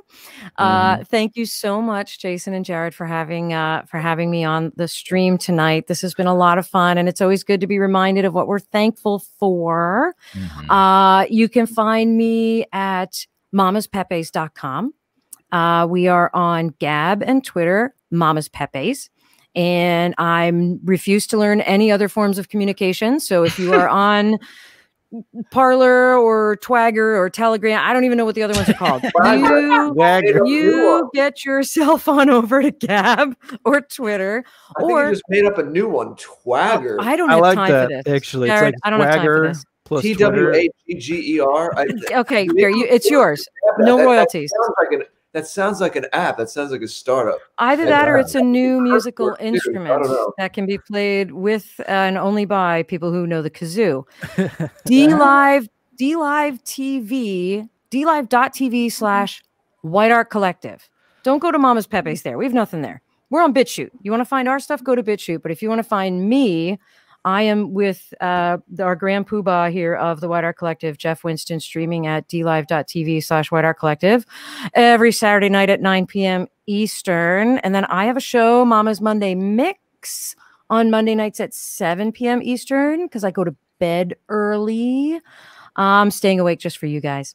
Thank you. We're honored. Yeah. White Art Collective. Jeff, take it away. I think you pretty much covered everything.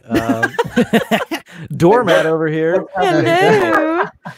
D Live. Yeah, we're on the D Live. We're not on Twagger, whatever that is. Oh, White Positive. Can we talk about that? Oh yeah, whitepositive.media. We're over there. We actually stream over there, live.whitepositive.media. That's something, that's a project that's going to eventually get a push upward into the into the forefront.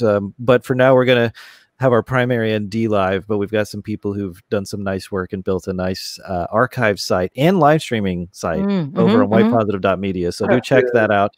I've heard rumblings about that. I'm going to check that out after. I haven't seen anything there yet, but we have to talk about that, right? Yeah, we do need to talk about that, and we need to take that offline with both you gentlemen. That's a project that's, as we know, these projects takes months, years, etc. This launched a few months ago, and we'll get there, but let's talk about that. And we're on the Gab, we're on the Twitter, Telegram, Wire, whiteartcollective.com. Go check out the Memeing of a White Christmas if you want more information there. If you're going to submit something, check out the store. And guys, I just can't thank you enough, sir, for all of your support. And you guys are incredible. Love what you do always. And I look forward to our next. You guys are the vanguard of beautiful people. That's right. And your first song is going to be Years in Our Spheres. See, I pay attention when you gentlemen talk. I really do. Oh, wow. You wrote that down. Tell folks what's happening tomorrow night on the Saturday Night Live stream. I think we're premiering a new song from Jared George. Right? Is that right, Jeff? The Great Order. The Great Order. I'm sorry. I'm sorry. The Great Order. Yeah. I'm like Tame Impala, like a one man, but I don't go by the name. I'm going. Understood. The Great Order band name. The Great Order is the band name, and I think that's wonderful. Jeff, do we have room for him in the set list? Yes, we most certainly do. We will be prominently featuring our good friend, the Great Order's new song. Oh, it's rocking too. Yeah, if you guys haven't heard it, you might want to wait till tomorrow night. Live on the stream. It'll make it fun. It's gonna be fantastic. You gonna be there? You gonna be there in the chat? Oh yeah, of course. Awesome. Yeah, we're looking forward to it. And actually, Jason, I think Jason was about to play the song, so you might have just created. Oh, did I blow it? No, play it. I'm sorry. I do this all the time. Repetition is important. Repetition is important. Repetition. When we're promoting it, we need to push it, play it. I like the guitars. I want to hear the guitars. Thank you. Yeah. Well, whether we play it now or not, everybody watch. Yeah. White Art Collective. 9 p.m. Eastern tomorrow night, November 20th. That's right. Do it every Saturday night, and there's many other shows, like Mama said, her shows Monday nights. There's all kinds of programming. It's a media empire in the making. Indeed.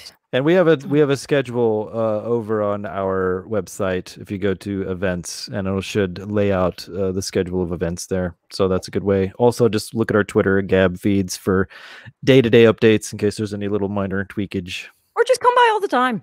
We might be there. DLive.tv/White Art Collective. We'll put something on the wall. It's fun. Sure. Okay, are we going to hear the song? I know I almost blew it there, but now I really want to hear it. Jason? We can do it. The Great Order. Is that okay with you? Yes. Here's the debut. Ladies win. Someone.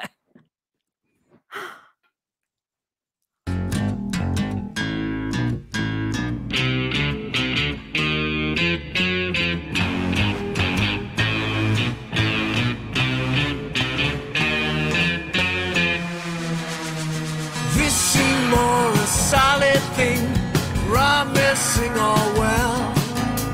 When youth was first blossoming, ringing as a bell. All the searching in your heart, something in the swell. Wonder if it ever will mean something new tell. I know what you need, someone just to know all the things we seem to be going through. I know what you need, just someone to know all the things that you hold in secret. Oh, we still like to dream and such, nothing came without. I still look to graceful things, painting for our living. I see best in you, don't dare walk away. We'll as yet pull it through, make our own day. I know what you need, someone just to know all the things you still want to touch in the world. I know what you need, just someone to know all the things that you're going through.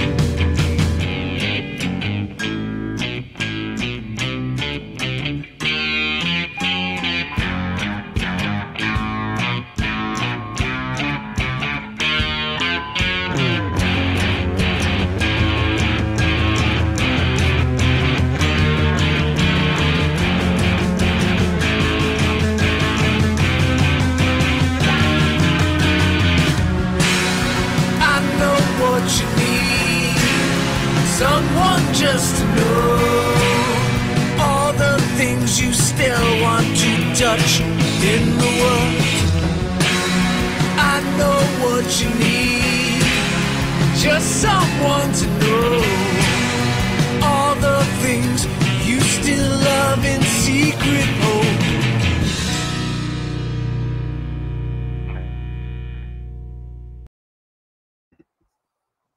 woo! Woohoo! Heck yeah! Yes, yes. And you're right. You're right. The Great Order. I think we all need someone to know who we are. And I think that the music is awesome and the lyrics profound. And I say, woohoo, more music. Thank you much. Appreciate Heck it. yeah, man. That's awesome. That's really that cool. was really too. fantastic. I didn't know like what your singing voice would sound like. I didn't know what to expect. But it's cool. I'm trying to think of who to compare it to. I haven't figured it out yet. Not that we always have to do the whole comparison, but I'm just trying to I haven't quite got it yet. I have an idea. Man. Maybe we should listen to it again tomorrow night. That's a great idea. And then maybe we have an idea. And guys, on D Live, the audio is a little bit better too than going through StreamYard. So you're gonna really get to hear the sonorousness of that song through D Live. Just saying. I'm just saying. Thank you. Yeah. Music.thegreatorder.com is where you can get info and download it and stream it. It's on all the sites now. Awesome. It's on all the major music platforms. Way to go, man. Way to reach out. Yeah, so man. Excited. About a song a month, I said earlier, but for anyone that's new to the stream now, there's no album. I want to put out a song a month with its own graphics and visual presentation. Each song's like its own project. Amen. Scoop them all together later. Yeah. No, I'm looking forward to this. I really am. Thank you. It's been a long time in the making. I know I kind of teased you all for a while. I'm very excited to share it and for all your support as well. Worth the wait, brother. Yeah. Worth the wait. Thank you. Amen to that. Well, Mama and Jeff, it's been wonderful. We love you both. Happy Thanksgiving. Thank you for appearing. And we will appear with you whenever you ask, and we hope to have you back here again very soon. Woohoo! Thank you. I am thankful for Jason and Jared and the artist known as the Great Order. Yes. Yeah, guys, thank you so much. It's always a pleasure. and I love everything you're doing 100%. So Thank you. we'll talk to you soon, I'm sure. All right. All the best. Enjoy the weekend with your loved ones. We'll talk soon. I'll see you in the chat for SNL tomorrow night. Awesome. Absolutely. 9 p.m. Eastern. All right. right. Good night, fellas. I'm out of here. I gotta go to sleep. Bye. Okay. Bye-bye. Bye. All right, Jared, let's jump on over. That was fantastic. That magnificent song, and we'll segue right on over to your first piece, the gold record, first piece of The Great Order. And really love that. We have over here, and I said I would pay attention to D-Live, so here we are. Diamond points from Magnus. And didn't write anything, but thank you so much. Diamond points from NSA. Thank you for those points. And let's see, diamond points from Lord Aragorn and writes cheers. Well, thank you very much for that. Diamond points from the Thin Red Line, writing here, Mama and Jeff, the best of guests. Well, thank you. They are indeed. Desi Mac, diamond points. Desi Mac again, 13 diamond points. Thank you so much. And writes here, there once was a thing known as a fireman's dance. Oh yes, at the firehouse, indeed. Desi Mac 13 again with diamond points. It was to help fund the local fire departments. I didn't know that. Thank you for sharing that. Desi Mac again, diamond points. It was a farming community thing. And back again with more diamond points. Fireman's Ball. That is what it was called. And then we have, thank you so much for that information. I'm sure that was the genesis, the starting point of a lot of families back in the day. I have no doubt about that. And that's what Jeff was trying to do with How to Organize a Traditional Dance book he was talking about earlier, published by White People's Press. You know, starting that kind of thing again. Mm-hmm. Definitely. Finally, you need. I know what you need. Finally, over here on D-Live, we have Millennial Honky with a Lamborghini's worth of points. Thank you so much. Writing, cheers, friends. Well, cheers in return.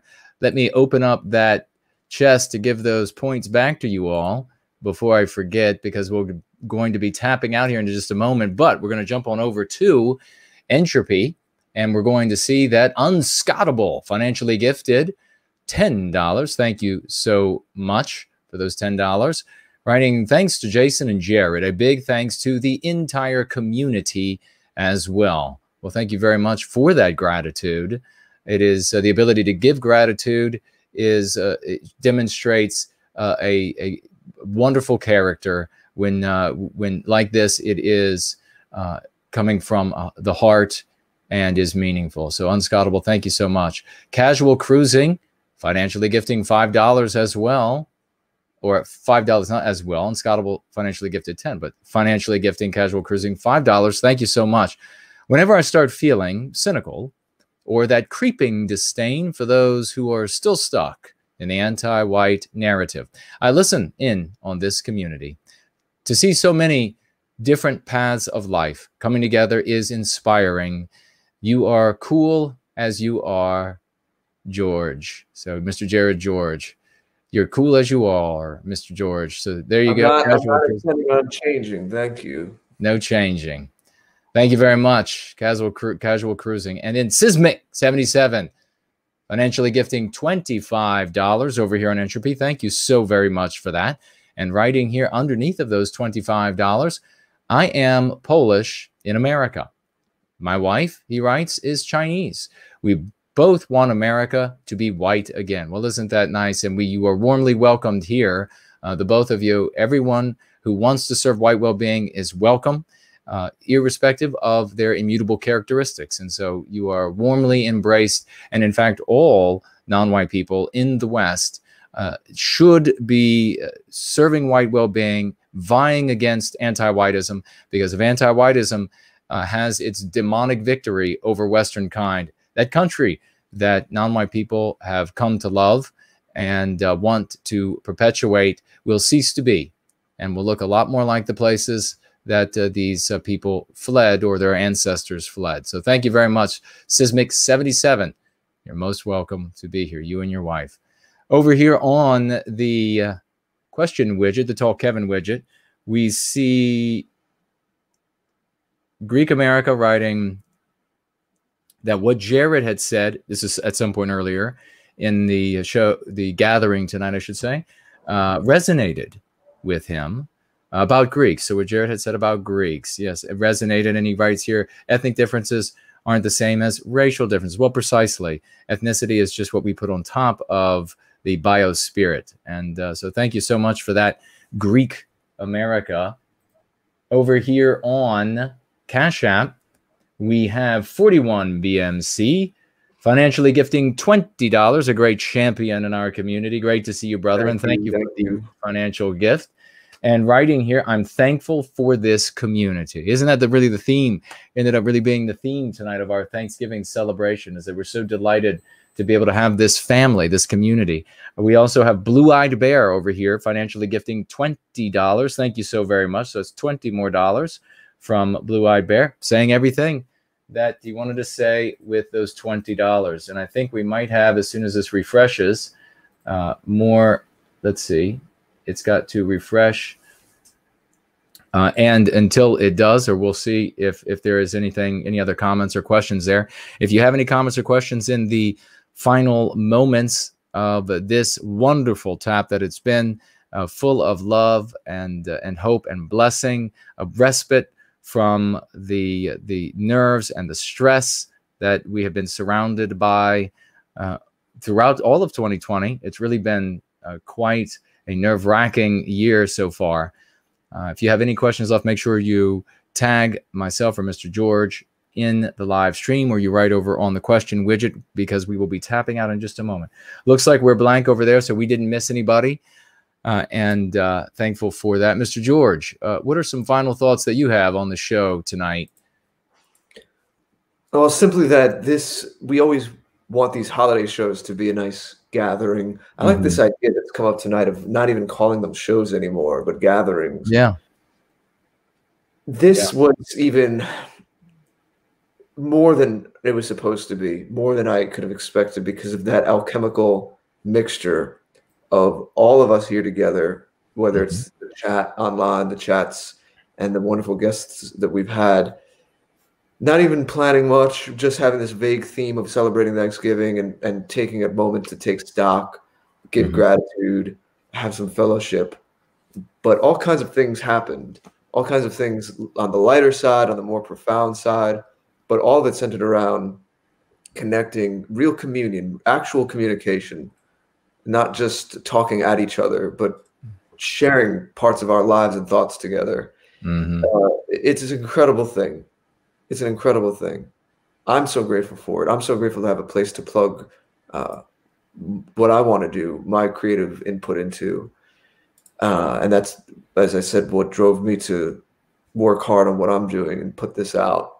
So this has just been an incredible past few days. And I thank you, Jason, again for the warmth and helping me celebrate this release, your friendship. But everything tonight is just, it's exceeded my expectations. And I had high expectations. It's not like I had low expectations. I have high expectations of our community here. It's just, it's almost, there's an art in itself. It's like sitting back sometimes listening to all of you interacting, the times when I wasn't speaking and just listening and taking it all in. There's a real beauty to it, of what's happening. And it's rich and it keeps growing. You know, we started these streams together a good 2.5 years ago, Jason, at this point. And who knows, we didn't know what it would become, what it would be like. And it just, there are things that keep unfolding, more folds in the story. And it's just incredible. And that's why I encourage people to, in their own way, participate and involve themselves and become part of this. And as we were talking about before, if any of you caught the part with Jeff and Mama on, is to find that balance between expressing your individual traits and the gifts that you have, and the story you want to tell and you feel called to tell in this life. That individual drive, that wonderful, strong-willed, visionary individual drive that we have as Westerners, but in a context of community, in a context of something meaningful that's going to last and be part of a bigger story. You find that nexus point, that balance, and it's absolute magic. And that's what we're doing here. It's been taken from us in many quarters of the outside world, the funny world, the clown world that's going on right now and falling apart right now before all our eyes. Well, what are we creating in its wake for us and the ones who come after us? We have to do something tangible now to create that in its wake. And this is the forefront of that. This is the energy here. And if you feel and believe in that as much as I do, please share that. Because like I said, we're at a tipping point right now. And imagine more people with more influence and more resources, but who don't want to just declare things from the top down by fiat, like Jason was saying before, who understand that there has to be an organic growth of these things. And you can't just tell everybody what to do, but you have to let artists be artists, and you have to let farmers be farmers. And look at who we've had on tonight. People like Semi-Agog, Sarah Dye, What Art Collective, Yiz and the activism, Final Blossom, the activism, Poseidon and his particular brand of streaming and what he's been able to do, and our connection with him, even though he's an ocean away. It's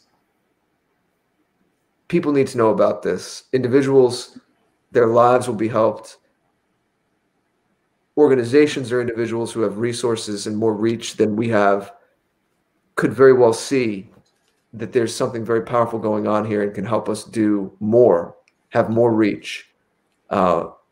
So all of us have a part to play, as I said, even in sharing this.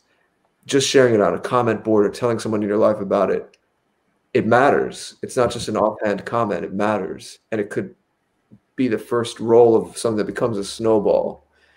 But Jason, I'm just blown away. I'm just blown away. And goes beyond words. My love, my gratitude for you, for this, for everything going on. So I leave you with that. Well, I underscore everything you just said. Absolutely. You're speaking my heart. And so thank you so very much. So much love in return as well, my good brother. So much love to everybody in this community. I give thanks for every single one of you.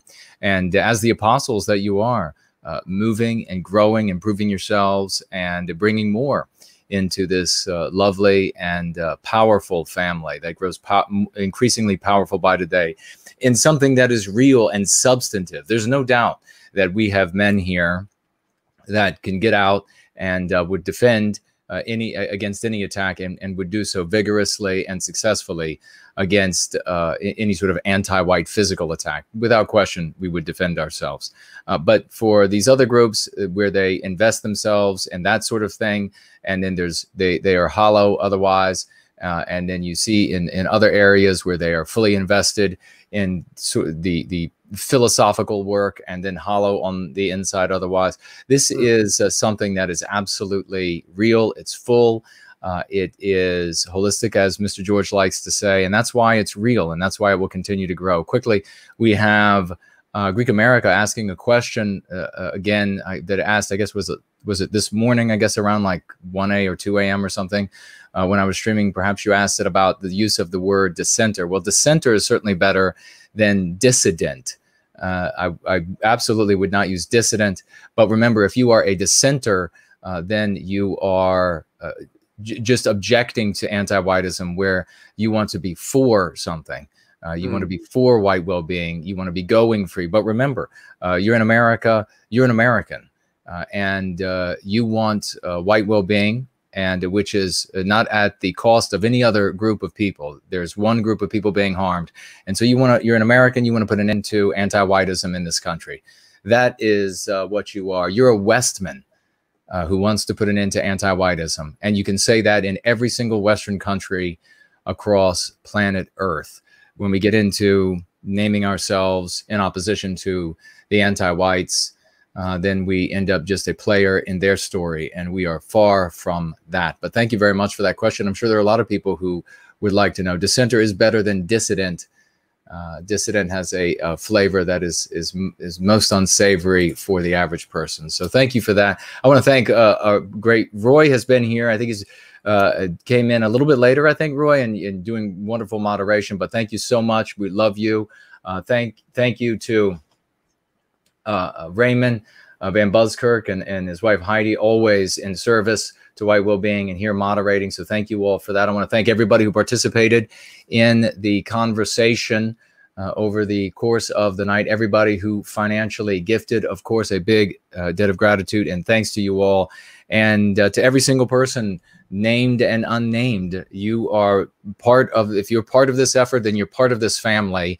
And we are making the world a better place as a consequence. You are part of that.